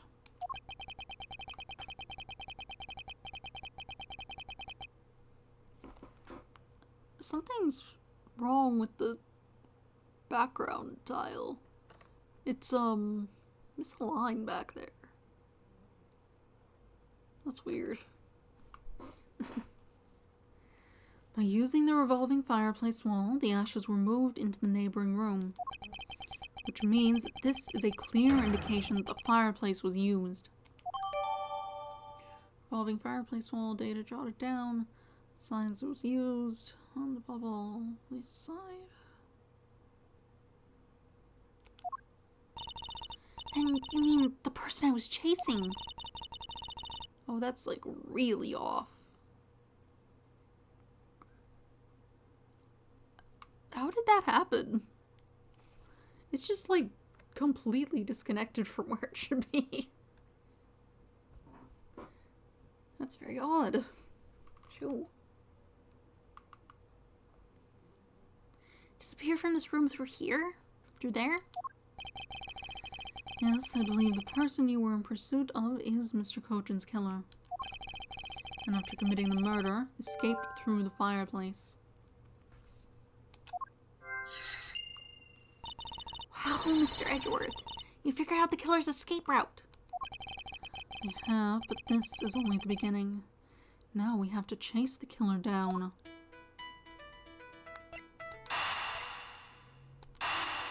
There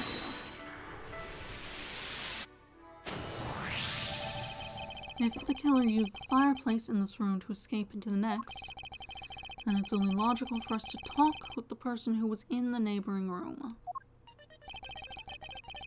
Well, the person who was in the next room was... Oh, it was... was that person, sir? Yes, Detective. Agent Sheena. Investigation complete. It's looking more and more like Miss Sheena's the killer, isn't it? Let's not jump to conclusions yet. We need to go through what we know so far. She came running straight into this room from the next one and instantly accused you. Furthermore, she claimed that it could only have been you who killed Mr. Cochin. I don't have any proof yet, however I know she is hiding something from us. Okay then, why don't we go ask Miss Sheena herself? Hold it! No, not yet. There's something that needs to be done first. Detective Gumshoe. Sir, is it my turn to do something, Mr. Edgeworth? Yes, I have a 2-part special assignment for you. First, I need you to run a handwriting analysis on Damask II's note. Okay, I'll get the lab boys on that right away. Second, I want you to see if you can fit through the revolving fireplace wall. Right now, sir. No, next a decade, of course now. We need to test our hypothesis first, don't we? He's kind of bigger than, your suspect, and also everyone else in the room. Come on, Gummy, you can do it. Alright, I'm gonna do this like a real man. Here I go, through the fireplace and back. You shouldn't need to psych yourself up that much for such a simple task, Detective. Oh, the wall inside this fireplace really did turn. Fun. That's so neat. Now I want to try going through there too. And that really is a secret passageway through there. I had no idea. It appeared that the ash really was pushed into the other room. Furthermore, the Bobbly's ink you spilled, Ambassador, is there on the back wall. Okay, here I go, sir. Hold it! Detective, I'd like you to go through there under the same conditions as the killer. But there's all that ash and stuff. And your point is, we're a bit short on time, so if you could please hurry on through. Yes, sir. Okay, so now we pretty much have the whole picture, right? No, not yet. There remains a few more mysteries to solve, such as the Yatagarasa's whereabouts, the other smuggling room members, 2 weapons that made it across the border, the key Miss Yu stole 7 years ago. In fact, we haven't figured out a thing regarding how Miss Yu is related to these embassies. Mr. Edgeworth. A number of pieces connect in a very complicated way in this case. It's almost enough to make one completely mentally exhausted. What are you saying, Mr. Edgeworth? I thought you were the one who said that it's easy if you follow the leads. Is that supposed to be an impression of me, Kay? If it's info gathering you need, Gummy and I can help with that. Then all you'd have to do is show off your fancy schmancy logical deductions. Show off? Doesn't seem like I'm being boastful when I do that. Let's not overcomplicate matters, okay, Mr. Edgeworth? We've been so focused like a laser on only what seems strange and out of place. It's no wonder nothing's clicked and we haven't unlocked anything yet. But if we think things through calmly, the answer should come to us. okay? That's the sort of thing I say to myself. And I'm practicing how to unlock padlocks, you know? That is something I hope practice doesn't make perfect, for your sake. Yay! Looks like you're back to your straight-laced self again. Hey, Mr. Edgeworth, I'm back, sir. Yes, I can see that. Good work, detective. Looks like you can use the fireplace as a door, sir. You alright, Gummy? I'm okay, just a bit of ash and dust, that's all. Your jacket has gotten quite filthy. You see the hem has practically turned black. Yeah, well, quite a bit of the unburned ink got on it, sir. I see. Thank you, detective. You did a fine job. I've been paid the cleaning bill for that trench coat. What? Oh, no, sir, I could never. This is just my old coat, sir. If it was a coat I actually cared about, then I get it clean, but, you know. I see. Very well then, as you wish. So, because Gummy was able to climb through the fireplace, we know it can be used, right? Yes, but that's not all we've learned. We've actually learned one other important fact. And that is... I'll have to explain it to you later. Right now, we need to deal with the handwriting analysis. Detective Gumshoe. Yes, sir. I'll be back before you know it. The handwriting analysis on Mr. Cochin's handwriting will take a bit of time. Let's go and wait in the Theatre Neutralis along with Agent Lang and Agent Sheena. To be continued. I would like to save my progress.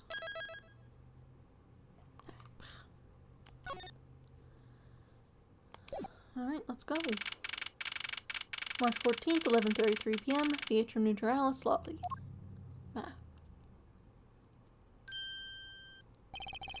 Agent Lang. Hold on. Move my chair.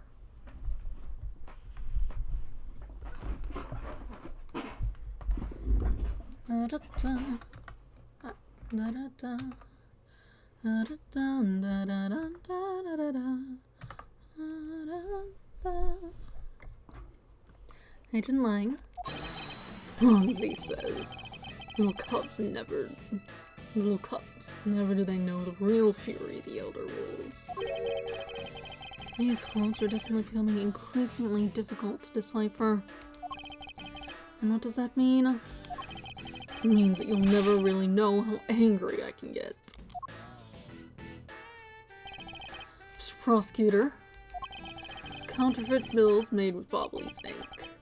They were all of Zing Fall denominations. Yes, so we heard from Swankana. But we don't know where the plane money has gone. I must not have figured out that it was all burned yet. Ever since those things showed up in circulation, the country's economy has taken a big hit. Zing Fall is in financial chaos as we speak. Because we can't tell the difference between our own bills and the fakes. It's not just the money. Citizens are also worried. I've staked the honor of the House of Lang on this. And have come to this land to capture the mastermind behind this whole mess. I investigated how the bills were made and how the ink was smuggled into Zengfall. And I pursued the smuggling ring all the way here. Tonight, this is where the final chapter was written. Despite my frantic efforts to chase the smuggler down, someone got to him first. Now I'm called to return home without a single answer. Agent Lang, I don't start. It's not your fault. It's not anyone's fault, Mr. Prosecutor. Ambassador Alba, sorry for all the trouble tonight. Oh, no, it's I who apologize. You should apologize. It's all because I was not strong enough. Only I was able to think of a better solution. Quarkus, you fool! Curse your empty brain. You're being too hard on yourself, Ambassador. I take full responsibility for tonight. End of story. Sheena, let's go. It's time to return to our den. Yes. I don't like to admit it, but there's not much else for us to do but go home as... Oh. I don't like to admit it, but there's not much else for us to do but go home as well. Jin Lang, a moment... Nope. You, Wolfman and Secretary Lady, hold it, objection, pal! Detective Gumshoe? Have you gotten the results in the handwriting analysis already? Yep, and that note was definitely written by Mr. Cochin, sir. Just as I thought. Good work, Detective. Handwriting matches that many Cochin. Cool. Hey, Mr. Prosecutor. How long do you intend to hold us up for? Sorry to have made you wait, but I believe that now everyone is finally here. Agent Sheena, I'd like to ask you something, if you don't mind. Yes? How exactly did you fail to see the Yatakarasu when you were in the neighboring room where Mr. Cochin was killed? I'd like you to explain that to us. What? Hey, Mr. Prosecutor. What are you doing asking her about something she didn't see? Agent Lang hasn't touched the Babal investigation at all. So suppose I will need to explain a few things to him first. Miles Edgeworth, I can't even begin to fathom. I can't even begin to imagine what's going on in that head of yours. The only thing that's going on in my head is the pursuit of the truth. Oh, sounds like you have some sort of plan. Very well, I'll supervise you until the end. She's seriously going to treat me as a subordinate for the rest of the day. You're not trying to pick a fight with my subordinate on some flimsy guess, are you? I'm not trying to pick a fight, and the evidence is hardly flimsy, as you will see.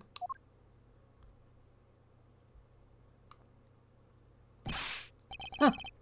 I should have known that you and I are destined to fight it out until the very end. It would appear that way. Well, I'll prove her innocence. So let's see what you've got, Prosecutor Edgeworth. With pleasure. For my opening argument, I'll discuss the Yatakarasu that appeared in Babal. Established exactly who it was that Kay saw. Agent Lang, I assume you've been briefed on Kay's testimony? You mean the suspicious person in a coat that she saw? That's right. That person is one of the keys to solving this case.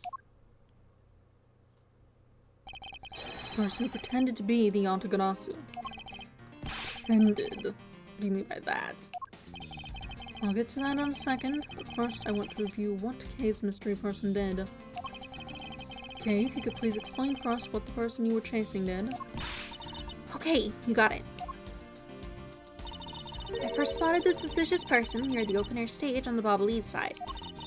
I called out to the person, but as soon as I did, that person ran off. I thought that it was rather suspicious, so I immediately gave chase. For the sake of argument, let's call this suspicious person the Yatagarasu. Now, please tell us what happened when you chased the Yatagarasu up to the 3rd floor. Can do.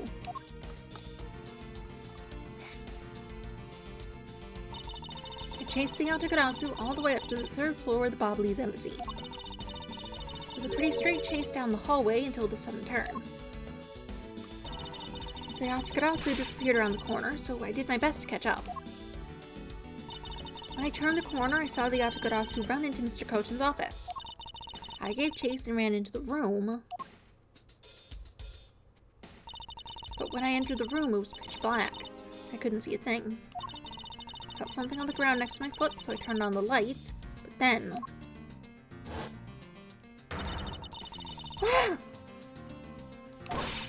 Who's there? By the time I had turned on the lights, the Yatagarasu had disappeared. When Kay entered the room, the person she was chasing was already gone.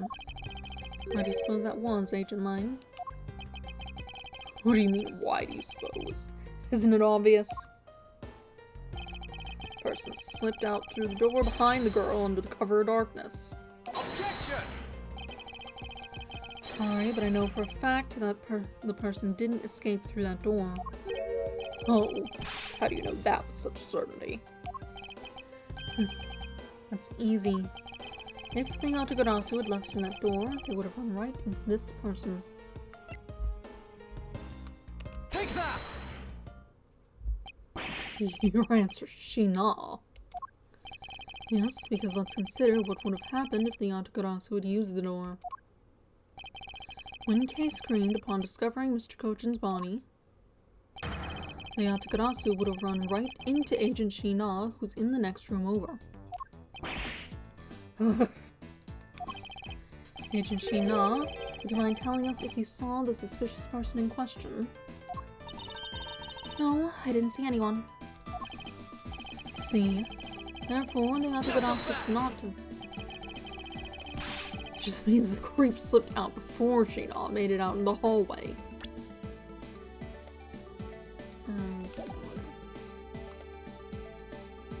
Objection! I doubt that, as there was another person in that hallway, a certain detective. Detective Gumshoe, where were you exactly at that time? Me, sir. Well, when I heard Kay scream, I ran toward Mr. Kochin's office from the opposite direction of Agent Shina, sir. So, Agent Lang, can you explain how someone could have eluded both of them? Even you must concede that under these circumstances, the door was not a viable route. Way to go, Mr. Edgeworth. You nailed it with just an explanation of what happened. Yes, I've eliminated one of the possible escape routes from that room. This is far from over. I need to make Agent Lang aware as well of yet another possible escape route the Yatagarasu could have taken.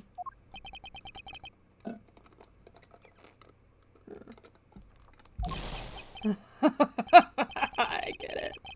And that's what you were trying to show me. Hey, Mr. Prosecutor, let me guess. This is what you're trying to say, right? Because the door was not a viable escape route, and there must have been another way out. Precisely. Hey, Mr. Edgeworth, it's time to bust out with our revolving fireplace wall explanation, right? No, not quite yet. Huh? But why? I thought this would be the perfect time. You have to disprove the window. The revolving wall on the Bobble East side is known only to 4 people. And if we use this information unwisely, the truth may escape us in the end. It's all the whispering over there. Scared I'll figure out your tactics. Nothing of the sort, Agent Lang. Come, let's continue where we left off. That smug, haughty attitude of yours. You really rubbed me the wrong way, you know that. Well, no matter. I figured you out already anyway. The only other possible escape route besides the door is the room's lone window. And since an eerie picture of said escape route exists, you're saying that this photo captures the moment of the Yatagarasu's escape. I guess Detective Bad must have filled him in on this photo. I have to admit that at first I thought the window to be a possible escape route as well. However, I now know that to be impossible. Now I realize you may not know this, but humans can't fly. Of course I know that. That's bloody common sense. Are you supposed to be British?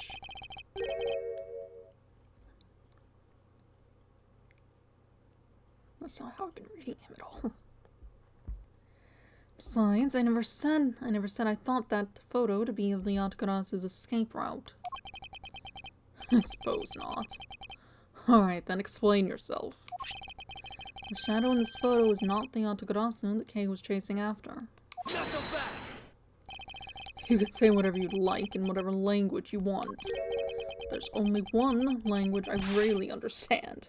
Language of evidence. Very well then. I present to you proof that the person Kay saw is not the same as the one in this photo.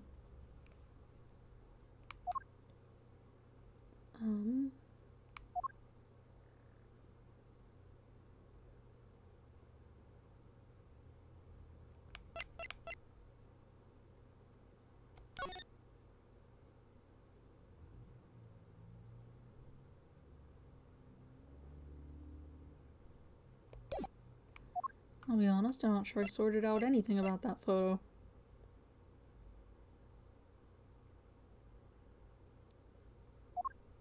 Just that it exists.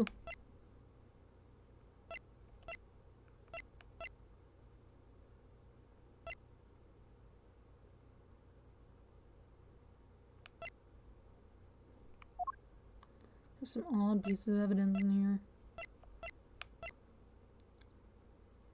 Ashes, 2 fire. Oh, that's right. It was because it was at a different time.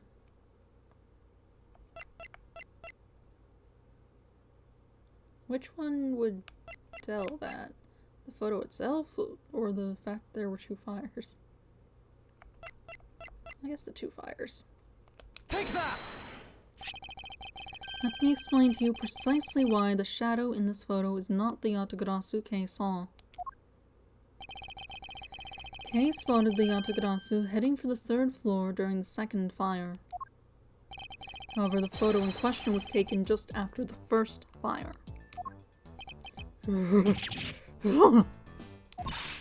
Yeah, way to go. That's twice you bit him in the butt now. Not so fast! We're not done yet. So have to explain what that shadow is. And how the Yatagarasu escaped. I don't suppose you can answer both, can you? Regarding the photo, I admit that we don't understand what it means quite yet. Huh, as I thought. However, the Yatagarasu's escape route, now that I can answer. You can? Well then, prosecutor, go on. Enlighten me. Hold it! Even if I explain it, you'll try to find some flaw with what I have to say. You were busy heading up the Alabastian investigation, correct? In that case, I doubt you'd have much knowledge of about the Bobolese side of the case. So wouldn't it be best if the lead on that side, Agent Shina, explained in my stead? Shina's my subordinate. If I don't stick up for her, how can I look her in the eyes and call myself her boss?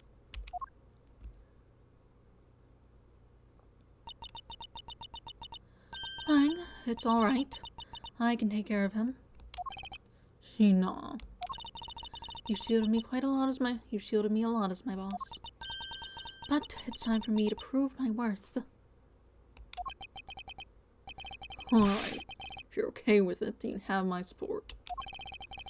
Finally, it's down to just Agent Shina and myself. This is where the battle really begins. Now then, what is it you'd like to ask? Let's see. Why don't we start with your movements inside the Bobolese embassy? Shina's movements. During the first Bobolese fire, I assisted in putting out the fire. During the second fire, I was searching for the Yatagarasu that had appeared in Mabal.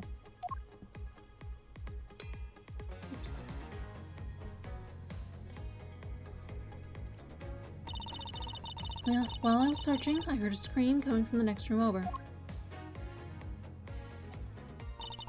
Although I was in the next room, I was unable to catch a glimpse of the Yatagarasu. To be honest, I'm actually very skeptical that the girl's Yatagarasu even exists.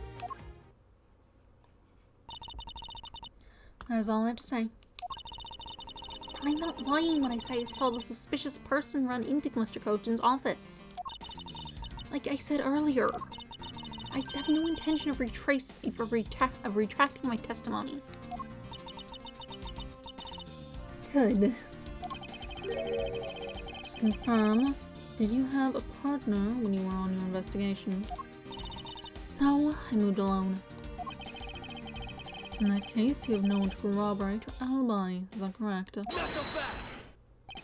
You're calling her suspicious because she was in a room by herself. How pathetic. And it wasn't when Agent Sheena... And it wasn't when Agent Sheena tried to arrest Kay under the same rationale.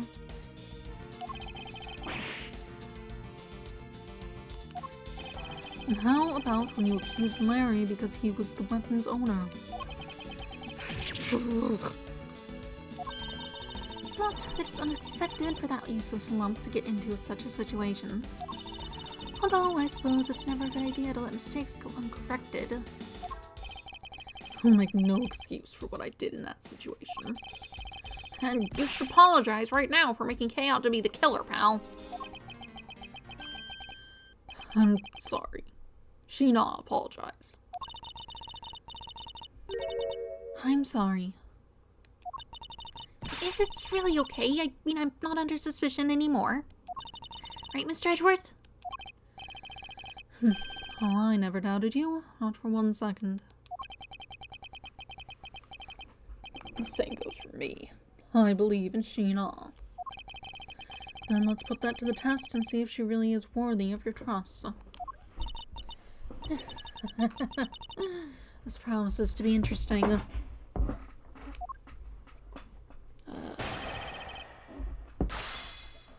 think my thing was falling down. Sheena's movements. Right. During the first Bobbly's fire, I assisted in putting out the fire. Hold it.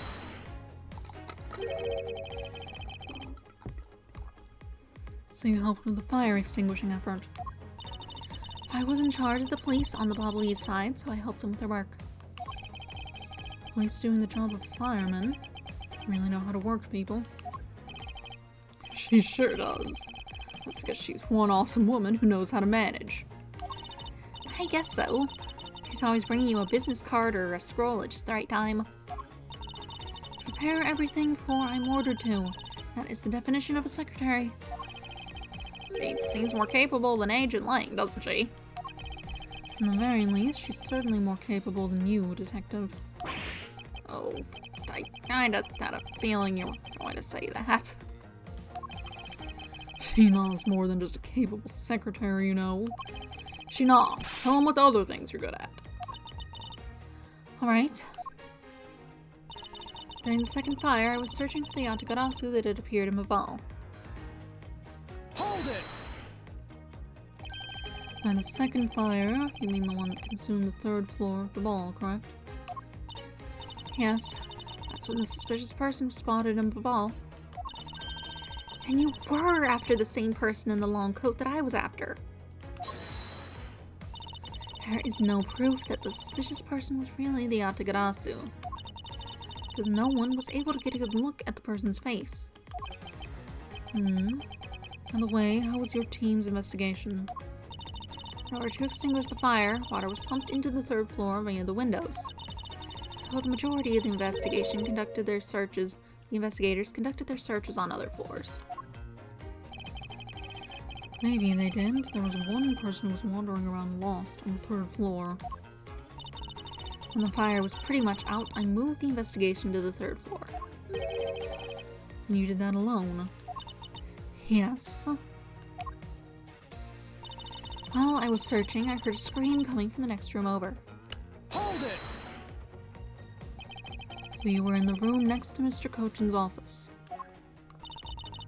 I already told you I was earlier. As I was examining the neighboring room, I heard that girl's shrill scream. Upon hearing her, I immediately ran towards Mr. Cochin's office. Wherein you proceeded to arrest her, as I recall. Yes, I did. But she was totally innocent, pal. I thought we had already cleared that up.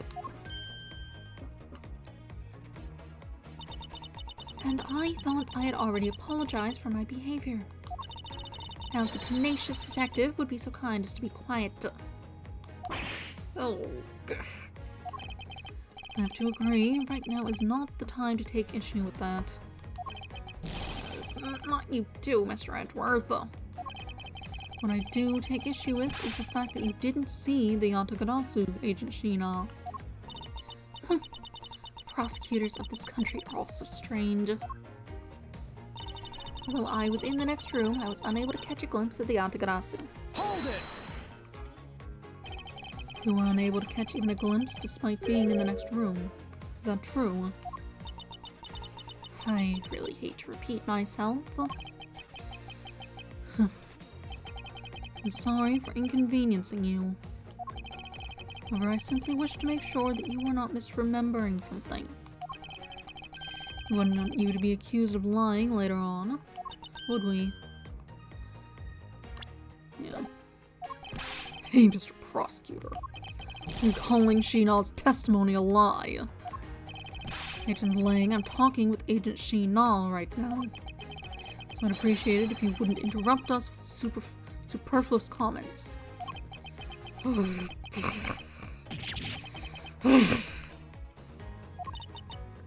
Huh? You know, I feel kind of bad for him. I understand his pain at watching one of his subordinates being accused. However, I cannot turn my eyes from the truth. Lang, I'm alright. And as for you, I think you should be focusing on your doubts on that girl rather than me. Focusing your doubts. And why is that? To be honest, I'm actually very skeptical that the Girl Scout Takarasu even exists. Hold it! Are you throwing Kay's words into doubt again? Well, she does claim to be the Yatagarasu, right? And she did try to chase down the Yatagarasu despite being just an average citizen. Actually, she came here with the goal of capturing the fake Yatagarasu. That's right, which is why I would never lie about anything related to the Yatagarasu. I suppose you have proof of that somewhere. Not quite, but even without any, I have people who believe me, and that's enough. I see. His testimony is without flaw. But as for yours, well, let's just say that I find your testimony to be a bit suspicious. There seems to be a very large flaw in her testimony. Oh, then why don't you show her using what we found with the little thief? I will, in due time. The escape route of the Yatagarasu that Kay was in pursuit of. It turns out that it really does lead right to Agent Sheena. And what is it that she's keeping from us right now?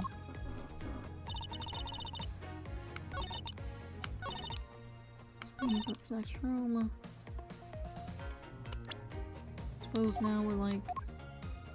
But they would have come into this room. Objection! Being in the room next to Mr. Kochan's office is the problem with your testimony. Not so fast!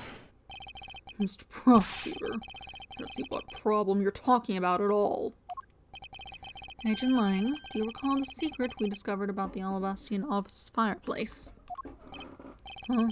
Oh, you mean how it connects with the office in the room next door? What about it? Well, Alabasta isn't the only country with secret connecting fireplaces. Woof. Fireplace in Mr. Kochan's office holds the exact same secret. What? The Yatagarasu didn't escape through the door to the room or the window. Through the door to the room or the window. The escape route was through the revolving fireplace wall and into the next room over.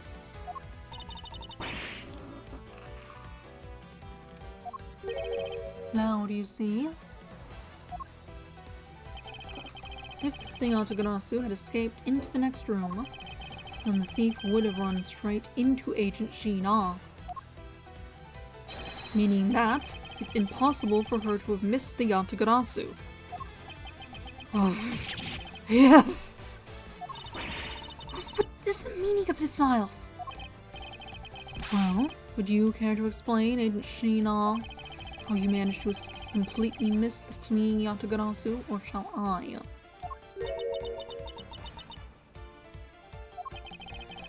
Your claim that you were in the next room was a lie all along, wasn't it? The truth is, you were the one Kay saw in the coat. Pretending to be the Yatagarasu, and you were the one she chased after. As you tried to lose her, you ran into Mr. Kochin's office and headed for the fireplace. Then you shed your coat in the next room, leaving it there to emerge as Agent Sheena. Did anyone look in the next room and find the coat? Does anyone check that room at all? After that, you came back around to place Kay under arrest. Does that sound about right? If not, then speak now or forever hold your peace.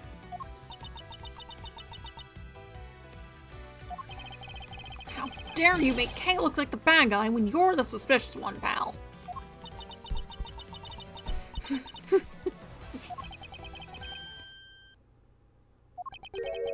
Sheena.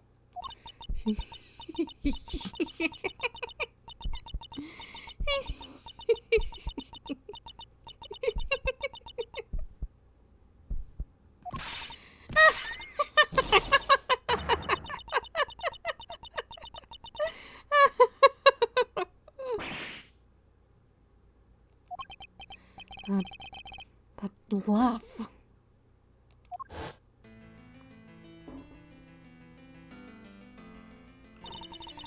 I remember this irritating laugh. I'm getting chills down my spine.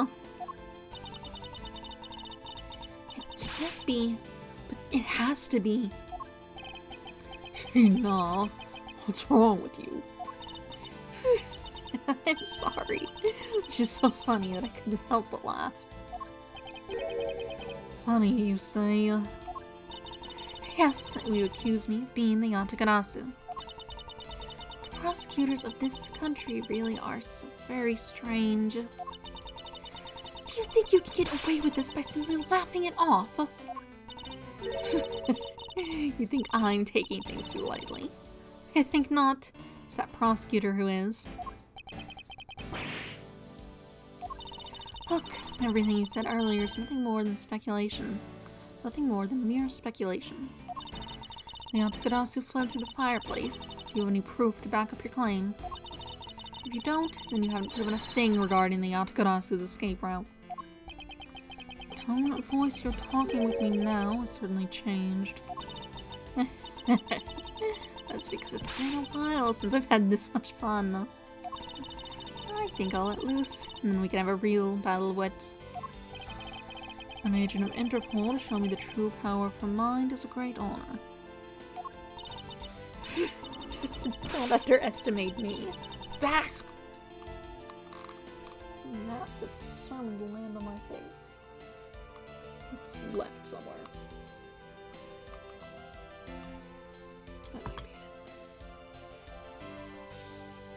it. Okay, no more of that. Don't underestimate me. I'm not some foolish broad, you know. I know, and that is why I won't hold anything back, either, as I answer your question. Okay, my headphones are... My question...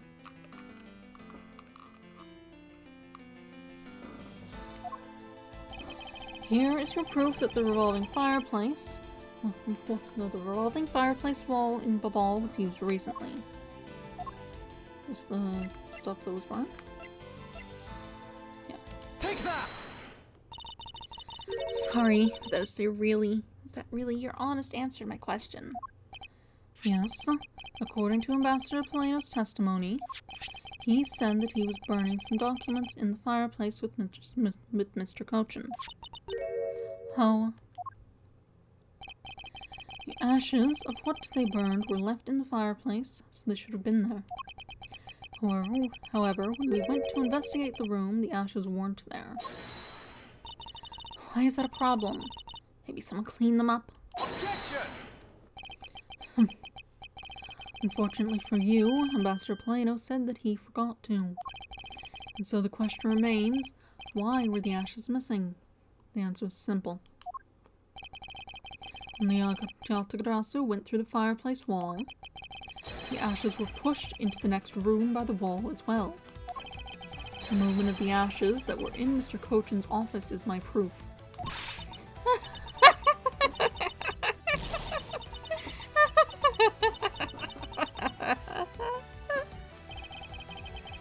And just what is so funny? Ashes proof? Are you even allowed to submit such flaky evidence in court? You still wish to fight us? Of course. Why wouldn't I? In that case, let's hear your counter-argument. The counter-argument, huh? This is really just like being in court. Well, to me, we're simply continuing from where we left off all those years ago. I have no idea what you're talking about. Doesn't matter if we're at a crime scene or in court. Let's finish this here and now. I suppose. Got a lot of fun today, but I grow wary of this game of cat and mouse. Let's make this the last testimony and wrap up this absurd case once and for all. Sheenaw's rebuttal. Okay, well, we say that, but I must feed the dog. So,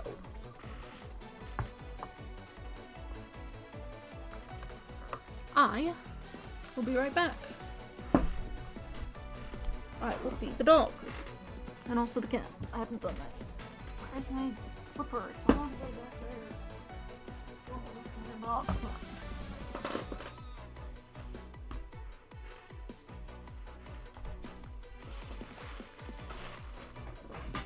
Feed cats, feed dog. Refill my water. And then I will return with the deal with this customer.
Pet food has been done. Dog food.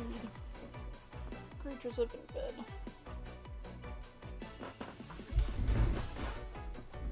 Da-da-da. I should probably see about rotating an additional game into here, but not till I'm done with this one. And I guess I need to figure out what I was doing. I do still have that Mario that I've been playing, because I finished that Apollo Justice thing early. That won't be for a bit though. Anyway, I'm back. Let's see what's up. In my eyes, all you proved is that the rotating fireplace wall was used. But you can't really call that proof that the Yatagarasu used the fireplace, now can you?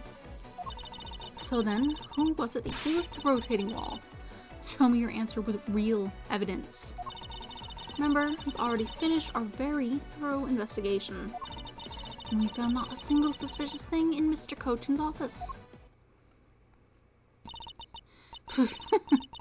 And there you have it. My counter-argument. That's very impressive. She has seen through to the fact that I've yet to gather that one piece of evidence. What is it, Kay? I haven't heard a peep out of you in quite a while now. If you don't think you can handle it, feel free to leave the rest of it to us. But Hey, pull yourself together. You are the true heir to the Yatagarasu name, are you not? If you want to steal the truth, then you must never take your eyes off of it. This chase you're running to catch the truth, you must see it through to the very end. Mr. Edgeworth. You're right. I will see this through to the end. So, you go get it for me, Mr. Edgeworth. With pleasure. Looks like a lack of evidence has left you wide open, doesn't it? Sheena, please, show me you're someone I can trust. Don't worry. This will be the deciding match. You'll see. I'm truly sorry, Agent Lang, but I simply can't allow her to escape me again. Very well then, Agent Sheena, shall we begin? I'm ready whenever you are.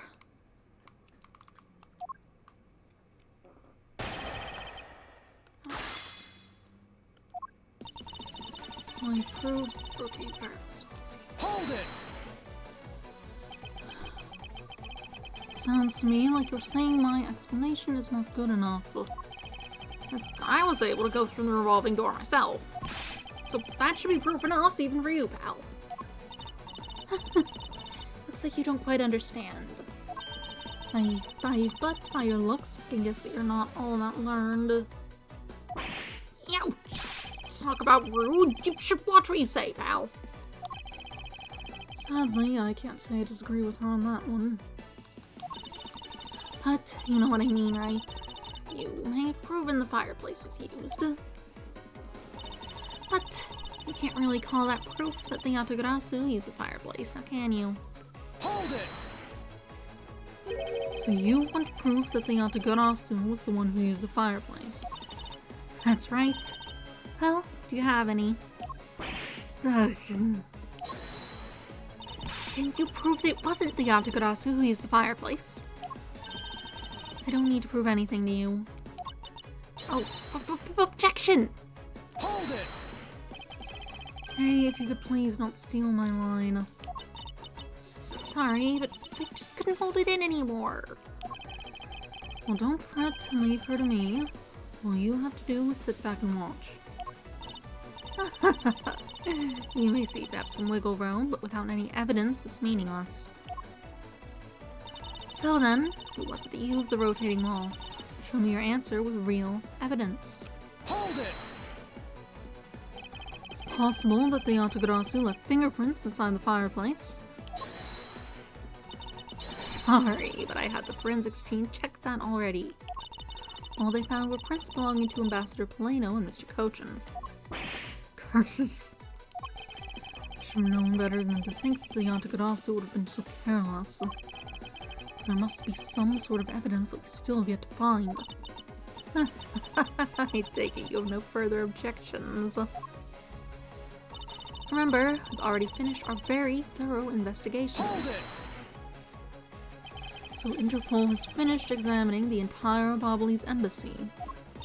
Yes, the investigators who weren't allowed into Alabast were incredibly helpful. They all put in great efforts to search for any sign of the Yatagarasu. Objection! And yet, despite all that effort, it appears that they failed to notice the lack of ash in the office fireplace.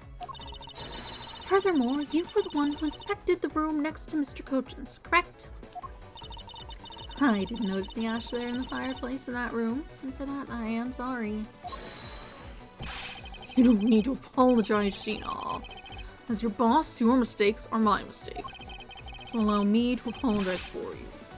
I'm sorry. You know, maybe this guy's not such a bad guy after all. He apologizes for his subordinate everything. What a great boss. Are you saying that I don't do anything for my own subordinates? Heck, no, nothing of the sort, sir.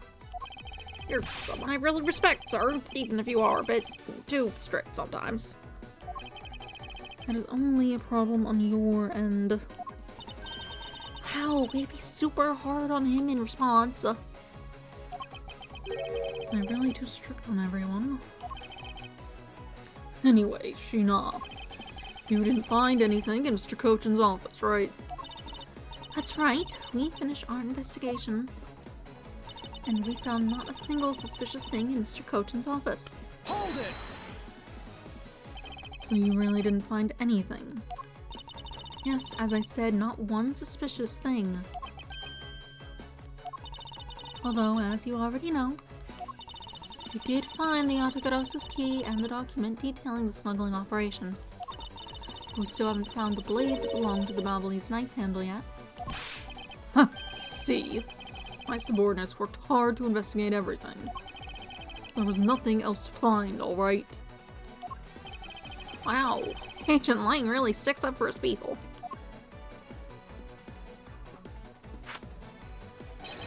Hansi says all men are brothers. Friends become family. You see, my people are my family. And their families are my family too. That's a rather large family you have there. Yes, but as we all know, there's always one black sheep in any family. And though it pains me, Agent Lang, you will know the black sheep in your family. So, do you actually have any proof that the Yatagarasu used the fireplace passageway? No, I haven't found anything yet. And what are we going to do? There's no need to worry, because there is a loophole in Miss Interpol Agent's argument we can exploit first. The one in charge of the Bobbly's investigation was not Agent Lang, which means that with Agent Sheena in charge, it's possible she may have tampered with the evidence. That piece of evidence that we found, there's one thing I do know, it's that someone tried to hide it from us.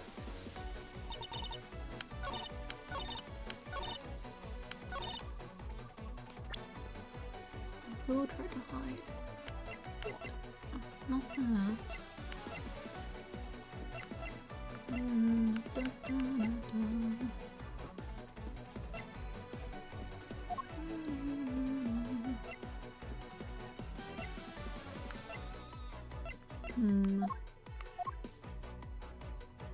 Yeah, bills.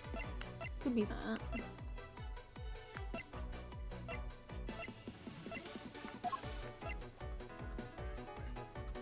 Objection! You didn't find anything suspicious at all? I highly doubt that. But I didn't. You can even ask the other men. I don't need to, for I found what you should have a while ago. Excuse me. In Mr. Cochin's office, there were signs that someone had burned counterfeit bills there. What in the... Yeah. We're out here. That evidence was something you found out through that girl's machine, right? So what if it was? Huh. That's what I thought. Unfortunately for you, a recreation made by a machine is hardly concrete proof. Among the ashes you found in the room, did you happen to find any counterfeit bills? No. You see, so there was nothing in that office. Nothing you can call evidence, anyway. Objection! Speaking of things that you Interpol agents have missed, I did find one more. The pompous attitude is unnecessary. All I require is the evidence. Very well. I'll show her the hidden piece of evidence that her and her fellow Interpol agents missed.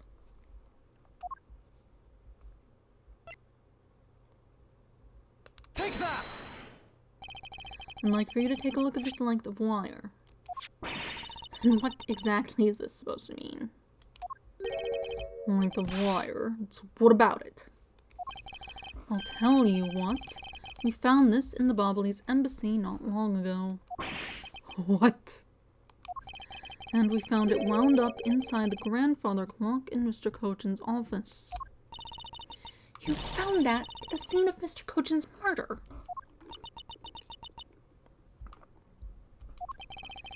So I think you'll agree now. I cannot trust you when you say that Interpol has thoroughly checked every room. And that this throws doubt on the purity of your investigation into the Yatagarasu. You still suspect me, I see. Alright then, I ask that you point out what part of my investigation is incomplete. The other Interpol agents worked under the command of Agent Sheena. It is not possible that the reason the person K was chasing chose the third floor was... And is it not possible that the reason the person K was chasing chose the third floor was because that person knew there would be no other agents on that floor? Furthermore, we've come to see that Agent Sheena is only pretending to be investigating the Yatagarasu to the point of arresting K. In that case, there's one location that no one has yet to inspect. That's not how words work. No one has yet to inspect would imply that everyone has suspected it, but whatever. Your team's investigation was incomplete because they failed to inspect this location. Just this whole room over here. No one looked at it. The location Agent Sheena is, of course, the room you claim to have examined. I believe the room next to Mr. Cochin's office warrants a thorough inspection. Even if you do that, I doubt you'll find anything of use to you there. I will be the one to decide that. Detective Gumshoe. Yes, sir. I'm on it. I'll be right back after I check out that room next to the office.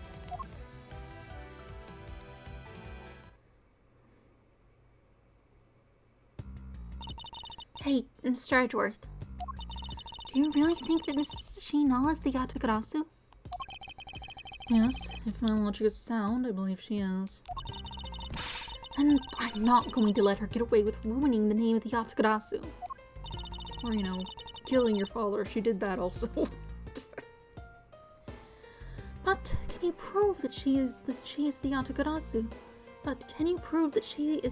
She's the Yatagarasu is the question.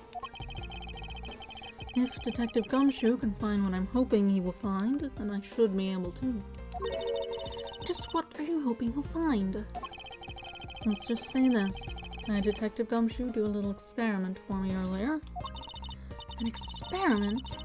As if that detective has the brains for high science. it wasn't that mentally taxing. I had him use the same escape route as the Yantagarasu. And what did you find out by doing that? First, that it's possible for a person to fit through the revolving wall door. Second, that by going through there, his coat was covered in Ash and Bobbly's ink. Who cares what his coat was covered in? It's not worth that much anyway. Well, but it really is worth, but is it really worth so little? I believe that it's actually quite a meaningful result, the value of which I'm about to prove. Mr. Edgeworth, I found some things you really need to see, sir. Oh, so what are these things that you found? Some makeup, a coat, and a pair of shoes, sir. You found a coat? You hear that, Mr. Edgeworth? Maybe it's the one the person I was chasing was wearing. Yes, the possibility does exist. Agent Sheena, were these pieces of evidence not in that room when you examined it? Unfortunately for you, those aren't suspicious items of any sort. They all belong to me. They were getting in the way, so I stored them in that room. Aww. Thank you for bringing them to me. It saves me a trip. May I have them back now? Hold it! These items that the detective brought back are incredibly significant. I request that we be allowed to examine them. They're my personal belongings, so you have no right to touch them without my permission. Objection! I wish to examine them for the sake of the investigation. But if you wish to deny us access to them, Agent Lang, let's hear your opinion on this. I say, let him look at your stuff, Sheena. Lang! Sheena, let's put it all out in the open. If you're really innocent, then you have nothing to worry about, right? I guess so. Alright, go ahead and examine whatever you'd like. After all, I have nothing to hide. Good. Now let us begin. So which of Agent Sheena's belongings? So, which of Agent Sheena's belongings are you going to examine, sir? The coat, obviously. Let's examine the coat. Yes, sir. It appears you managed to stain your coat rather badly. Agent Sheena. The Yantagarasu that Kay saw was wearing a coat. And I'm beginning to wonder if this stain wasn't created when you went through the fireplace. No, you have it wrong. That soot probably got on my coat when I was helping the police put out the fire. What about this dark substance around the hem of your coat? Oh, I didn't realize that the hem was that dirty. I'm sure it's just some water mixed with soot from when I was helping with the fire. You don't think so? You think you can get away with such a transparent lie? Yeah, don't lie to us, pal. This is the same pattern of dirt that got on my coat when I went through the fireplace. Your words ring hollow in the absence of evidence, you know. So unless you can prove that the dirt on my coat is from the fireplace. Which I can. How? You did a great job, Detective Gumshoe. Me, sir? What did I do? This coat, this is exactly the piece of evidence I was searching for. I had been hoping to find the coat that the person Kay saw was wearing, and thanks to you, we proved that going through the fireplace would sully a coat. I don't quite get what you're saying, but I'm happy for the praise, sir.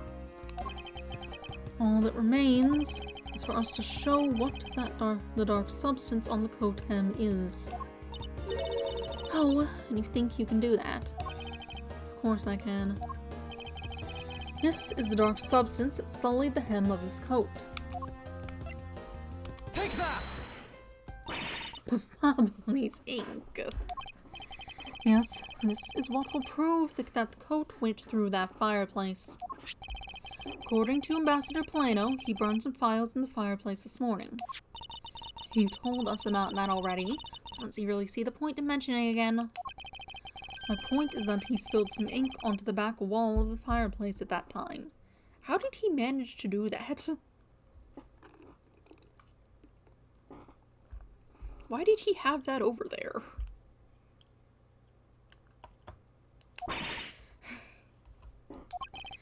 If the dark substance on this coat turns out to be Bobbly's ink, it would prove that you and this coat went through the revolving fireplace wall.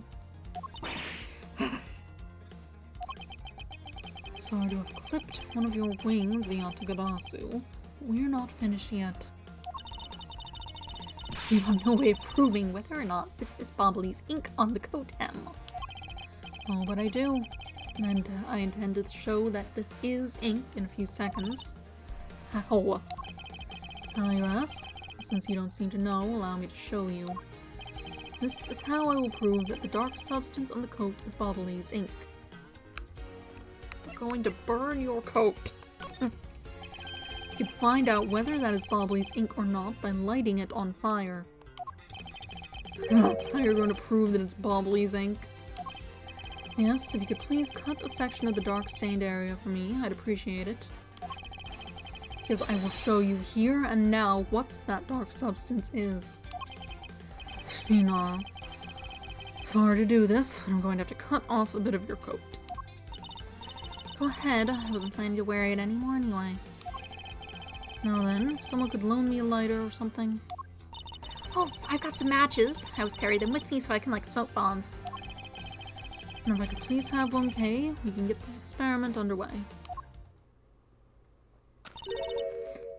The flame!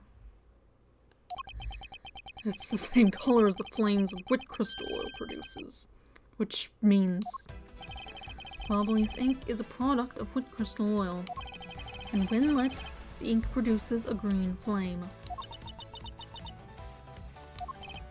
I believe the time has come to clip the Yatagarasu's other wing. Sheena, you're the fake Yatagarasu. The one who killed my father. It's about time you came clean, Agent Sheena. Or should I say, Callisto you. Hey, Mr. Prosecutor. You're not serious, are you? Do I look like the joking type to you? Callisto you. I've never heard that name before in my life. That manner of speaking and that attitude. You haven't changed a bit in 7 years. You're the defense attorney that killed Mr. Faraday and then tried to frame me for it. Oh, really? And you have proof? I mean, your fingerprint should be on record. We should be able to just, like, check that. Oh, that's dust. You insist that I am this Callisto you woman, but you can't prove it. If you have no proof, then I'm afraid you won't be able to lay a single finger on me. Objection! A raven is a very unique bird, one that flies by the darkness of night. However, the light of dawn has arrived, and it will reveal your true, ugly form to the world. Enough poetry, I want to see some evidence. Do you really have something that can prove that she's close to you? I do. Something that the second Yatagarasu has preserved for us these last 7 years. Do me the honor, Mr. Edgeworth. I will, Kay. We have finally come to the end. And prove her to be Callisto you with this, and clip this Yatagarasu's wings for good. Perfume? Take that! This perfume, this will prove you to be Callisto you. It will. Kay has preserved it perfectly for us. Shall you remember this bottle? This belonged to Miss Yu just before she disappeared 7 years ago.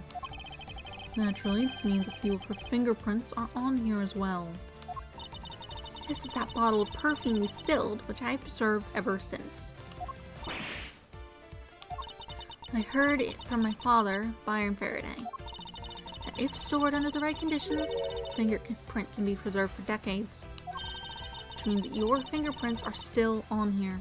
Every last one.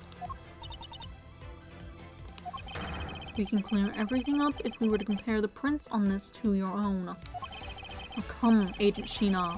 You submit yourself to a fingerprint test.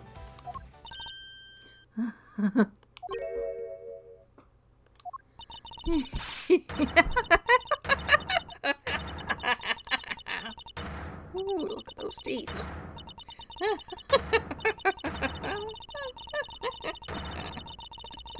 Goodness.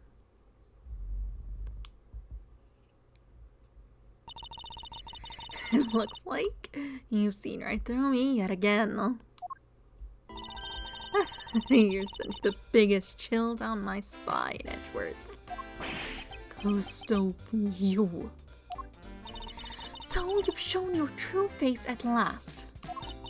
This feeling of thrill is even greater than that time 7 years ago. Sheena, you. I really enjoyed our days together.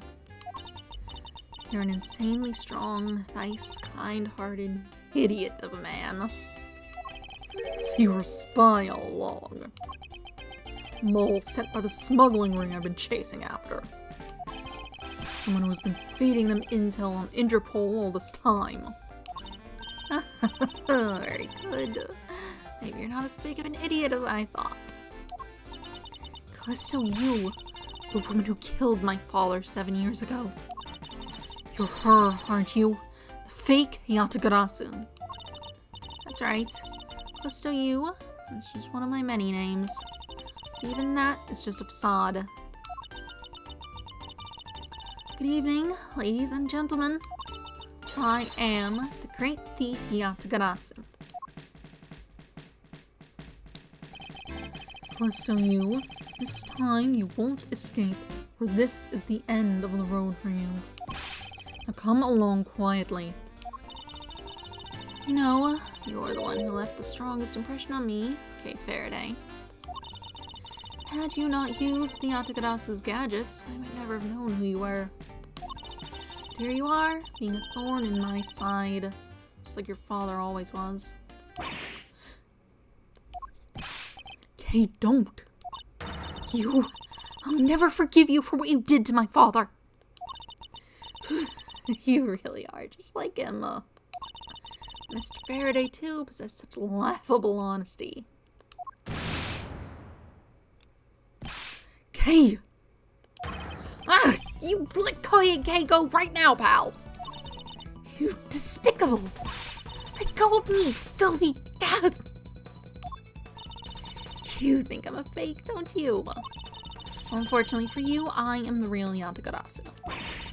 That's impossible! My father was the one who created the little thief. Hey, Edgeworth. Yatagarasu has 3 legs. Do you know why that is?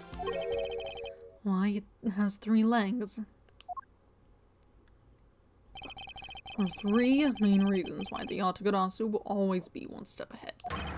First, the Yatagarasu always knows the exact location of the target object. Second, the Yatagarasu always knows exactly how to disarm the security system. No, it can't be. Did you finally figure it out? You finally know the real identity of the Yatagarasu. The real identity of the Yatagarasu is... Sounds like it's maybe both of them. Maybe there were 3 people. Does that mean there's a 3rd person we need to figure out?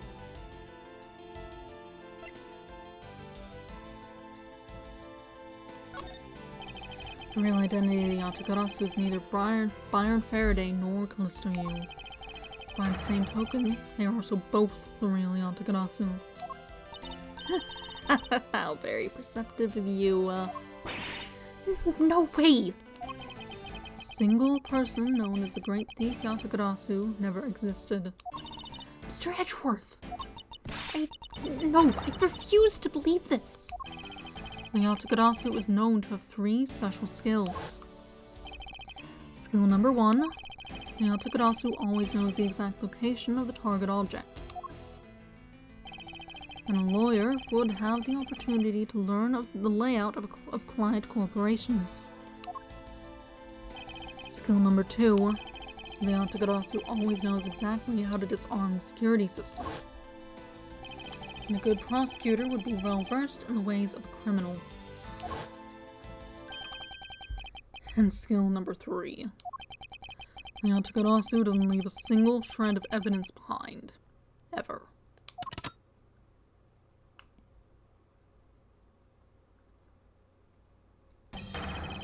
Detective Bad. It was only natural for the Yatagarasu to never leave evidence behind. Because the lead detective on the case hid it all away. You're the third member of the Yatagarasu. I've been looking for you a long time. 7 long years, and I finally got you. Oh, hi, Mr. Bad. A long time no see. What happened to us? We used to be such a great team. You were such a great team, then why did you kill my father 7 years ago? Why, indeed. It's nothing personal, really. It's just another person I had to kill. How can you say that? I grow wary of this. It's about time for everything to come to an end. This time, I won't miss. Stop! You! Kay! It's over, Sheena. Your leg! Agent Lane. You idiot! What were you thinking jumping in front of my gun like that? What are you risking your life for? I'm sorry, Detective Bad. No matter what sort of past she may have had, or even if she is a spy, it doesn't change the fact that she is my subordinate.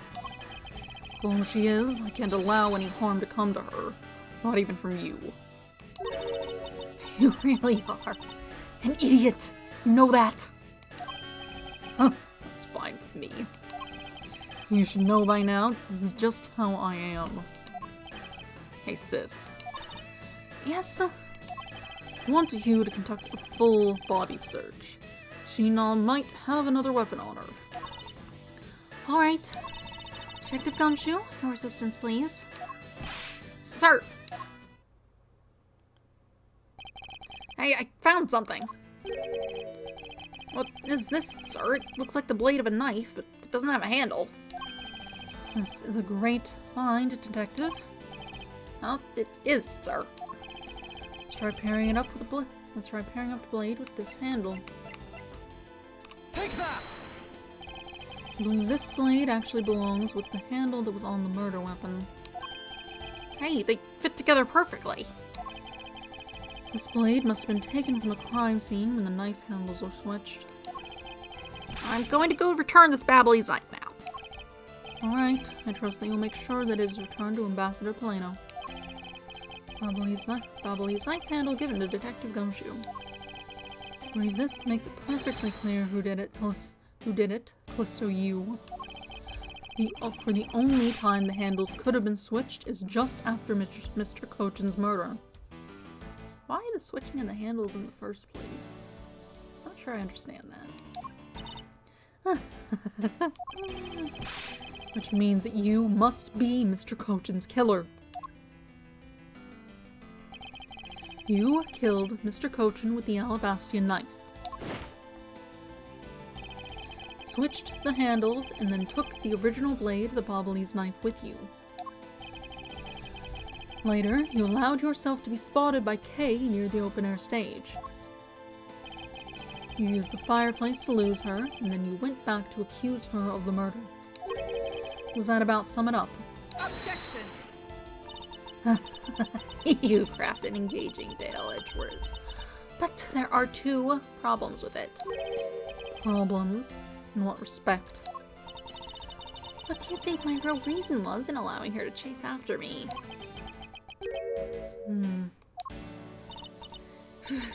It was all so I could capture Kay Faraday. What? When I saw you using that device at Gatewaterland, I knew right away.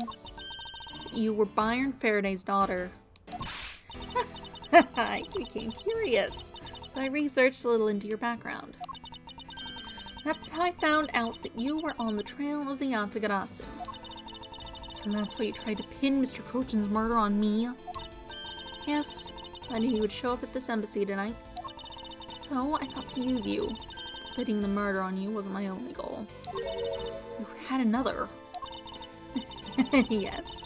Once I had you under arrest, I had planned to search you and take back the device that rightfully belongs to me, the true Yatagarasu. You were going to take Little Thief away from me? 7 years ago, it was thanks to that device that Faraday was able to infiltrate this place. He stole more than he should have. I had a tough time recovering that precious key. And the person who stole the Yatagarasu's key was Mr. Faraday. You. That incident 7 years ago. What was the catalyst behind it? In the eyes of the smuggling ring, the Yatagarasu was becoming a bit of a problem. It wasn't an especially pleasant assignment. And why? Why did you become a member of the Yatagarasu? Why? There is no why. I was destined to betray everyone from the very beginning. From the beginning? What is that supposed to mean? The person I take orders from hasn't changed, even now, to this day. Does this mean that the leader of the smuggling ring wasn't Mr. Kochin? Then the real ringleader is still out there pulling the strings. Are you done asking what you need to know? Because if so, we should probably get going. And you're going to tell me everything you did tonight. Do you understand, Sheena? I guess I should tell you, then, that I was the one who set the Bobolese embassy on fire. And why did you do that? I suppose it was to destroy all evidence of the counterfeit bells. That's what the smuggling ring was trying to do. But then why start 2 fires? Sorry, but I can't tell you anything about the ring. It's your job to complete your investigation, after all. I've had my fun. Now it's your turn to enjoy the ride. Wait, that mean Machina? Yes. When I fell to the floor earlier, these fell at my feet. Those are the pins the flower had. What about them? They're such pretty hair sticks that I thought, well, that I should return them to you. You can have them. They're of no use to me anymore. If you don't want them, you can always just throw them away. No, I want to keep them. Suit yourself. Oh, that's right. I almost forgot. Edgeworth. About the second problem I had with your story. I didn't kill anyone tonight. What? I'm not saying that as a sore loser. Think of it as a hint, if you will. Mr. Prosecutor. Yes, Agent Lang. Mark my words, I'm not done here, and I'll be back. It's got nothing to do with duty, anything. Because this has become my personal case. I may have been shot. I'll show you just how dangerous a wounded wolf can be. Sanger appears to have negated the sensation of pain in his injured leg. For the moment.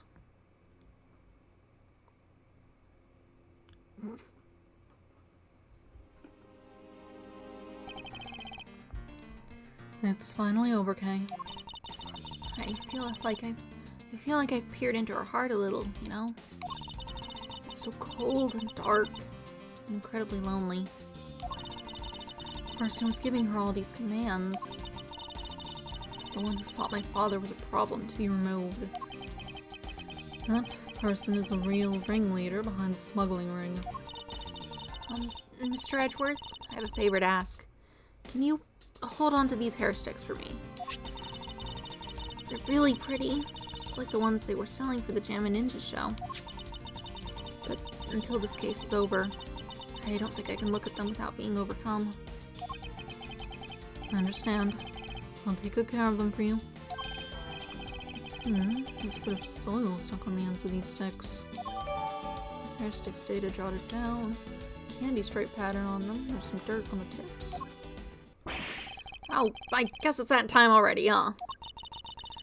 So, it's midnight. The dawn of another day. Hey, Pops, thanks a bunch. You've really done a lot for everyone all these years. Detective Bad. Don't tell me today is the day. Yeah, it is. With this, I can retire in peace. It was down to the wire. I almost didn't make it. But we did it. We solved everything. That's just it. We haven't solved everything yet. The ringleader of the smuggling ring you, the Yatagarasu, were chasing after. The legend of that Yatagarasu is now over. Mr. Edgeworth, that bit of logic earlier was brilliant. I feel like I can leave it all in your hands. Counting on you. Is it really true, Uncle Bad? Weren't you also a part of the Yatagarasu? As I said to you earlier, Kay, I'm truly sorry. I wanted nothing but a peaceful life for you. Uncle Bad. Hey, don't take it so seriously. It's all just one big joke, right? Unfortunately, it isn't. Oh, come on, sir. She's just janky on my chain, isn't she, Mr. Edgeworth? Detective Bad. Wait, no, you are no longer a detective. Mr. Bad, I'd like to ask you about the Yatagarasu. Not you too, Mr. Edgeworth. Mr. Edgeworth, here. Just give these back to you. These are the pages from my KG8 files that the Yatagarasu stole from my office. Wait, what? Mr. Edgeworth, I must apologize for last night. He's been having a really rough couple days. A whole lot going on. Have you slept at all? So the Yatagarasu who stole into my room was you, was it? Wait, then that means... What? Tell me it's not true. That's too insane for me to believe, sir. It's true, even if it's not something you want to hear. KG8 incident was a very emotionally trying case. We stood in that courtroom. Faraday is the prosecutor, and I is the lead detective. Faraday had evidence in his possession that would prove the defendant guilty. However, because it was stolen, the defendant was found innocent. You was the elder sister of the victim, in this case. When the defendant was pronounced not guilty, she let out a great wail. That's when we realized that there was a limit to what the law could do. The only way to bring someone like that to justice is to do so outside of the courts. That's what we thought at the time.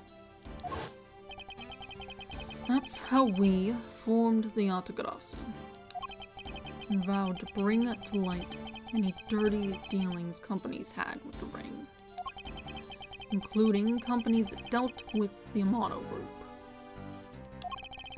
Mr. Amano's conglomerate. We called ourselves the Yatagarasu, flexed our collective muscle, exposed all sorts of shady dealings, and as a warning to the business world as a whole. By doing that, we were able to stop the higher-ups from covering things up. And then, it was finally time. We'd finally arrived at the moment when we'd find out the ringleader's true identity. It was then that you literally stabbed us in the heart. And Faraday, he died for it. But why? Wasn't she the sister of the victim in the KG8 incident? After Faraday's death, I looked into her past. And that's when I found out that she was a phony. The victim of the KG8 incident, CCU, she never had a sister.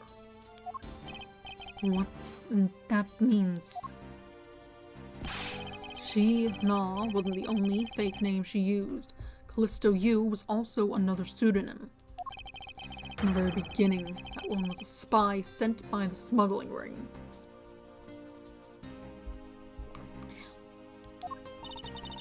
She said it herself. I was destined to betray everyone from the very beginning. Anyway, let's return to the real topic at hand. Mr. Edgeworth, this trump card that we stuck onto this page of the case file. Please use it wisely. Trump card? What photo we stuck on there? Try peeling it off. Behind it slumbers a piece of evidence that Faraday hid away all those years ago. It's the mark of the Yatagarasu, but why?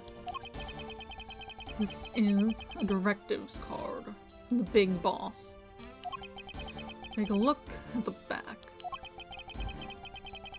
This was something Kochin had on him at the time of the KG8 incident 10 years ago.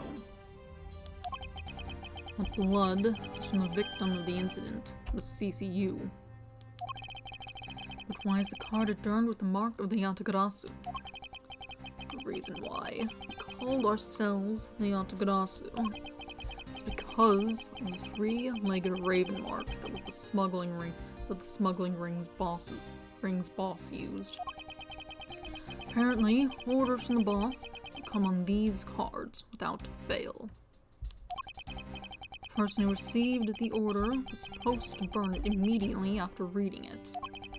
It apparently burns a bright green flame when set ablaze, seeming the cards were written in Bobbly's ink. The fact that the card that Kochin was sent made it into Faraday's hand at all was nothing short of a miracle. We decided that whenever we stole anything, we would send a card along with it to the police. So that's what those white cards are. The great thief that used the mark, only those within the ring would know. It was our message to the ringleader. But we were only a few steps behind. Trump card data jotted down. Evidence from KG8 card containing orders from boss of smuggling ring to Kochin. And one more thing. Detective Gumshoe. I'm entrusting this to you. What is this, sir?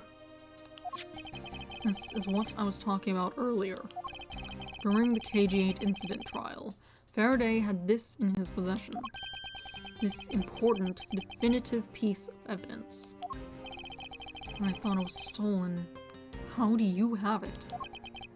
The person who stole it from us 10 years ago was a man by the name of Ernest Amano. And he had locked it hidden, and he had it locked and hidden away all this time. We forced him to tell us where it was, finally, after the other day's kidnapping case. Evidence of KG8, Faraday had obtained it once, but Ernest Amano had it stolen. This video. Don't come any closer, I'm boarding you. This is the same video as the one Mr. Portsman was trying to conceal from me.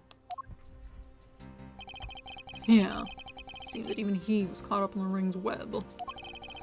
Amano was preparing to take on the boss someday, and the video was his insurance. That's where that prosecutor comes in. He was to retrieve the video. On top of that, he was apparently instructed to sneak into your office and steal the trump card.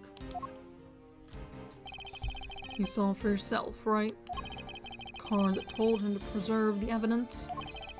And that card was not the calling card of the Yatagarasu, but rather a directives card from a ringleader to Mr. Portsman. Two pieces together for a strong weapon for whoever holds them. The evidence Mr. Portsman thought to withhold from me, and the one that you stole from my office last night. Both pieces are illegal, and for me to use either one is... whether you use them or not, it's up to you. And they will be of help to you. You take on someone who is above the law. Is the boss one of those who cannot be brought to court that Mr. Faraday spoke of? Detective Bad, there's no limit to the law, for it is people who determine the limits to them. You still insist that even now. You really are something else. I'll leave the rest in your hands. Now then, Detective Gumshoe, the handcuffs. It's time to lock up the last remaining member of the Yatagarasu. Pops! Don't ever lose your detective spirit. Pops, why is this happening? This isn't justice. Like I always told you, do not get emotionally involved. Now let's go. Yes, sir.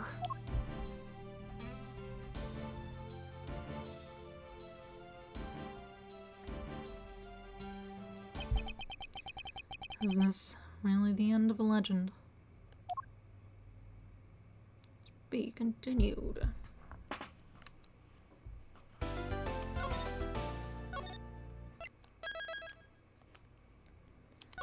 $10:30. Seems like it's gonna take a while for the rest of the parts.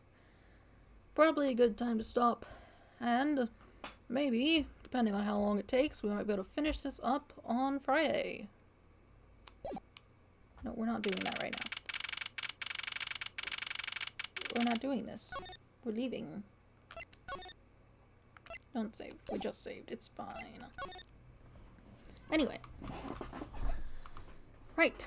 So that's that. Very interesting. Why do I have all these notifications? Go away. I don't need to clean up my printer. Whatever. Anyway, Friday, I shall return to the game. Hopefully, we'll be able to wrap up this episode. And then after that, I suppose I'll carry on to the second investigations game. That seems to be the order they're in. Also, I sort of need to really get through the Professor Layton game. I'm just playing that on my own time, though, because whatever. Although I suppose the crossover game could simply be postponed, since it's unlikely to have any sort of plot significance. I don't know. In the meantime, so yeah, Friday I'll be back to this game. Hopefully we'll be able to finish up episode 5. After we finish episode 5, I'll start up episode I'm pretty sure that's the last episode in the game. So I'll start up the second game in the investigations. And I think I'll probably start putting something else in on Wednesday. Not sure what. I'll have to sort that out. I have a couple options. Don't want anything too major necessarily. Let's see. What is this about? Oh goodness. Yeah, I guess you would be sending a lot of data, wouldn't you? Anyway. Probably that would be, though, maybe one of the Detective Conan games that have English translations available. Or, actually, I guess I do need to finish that Mario game.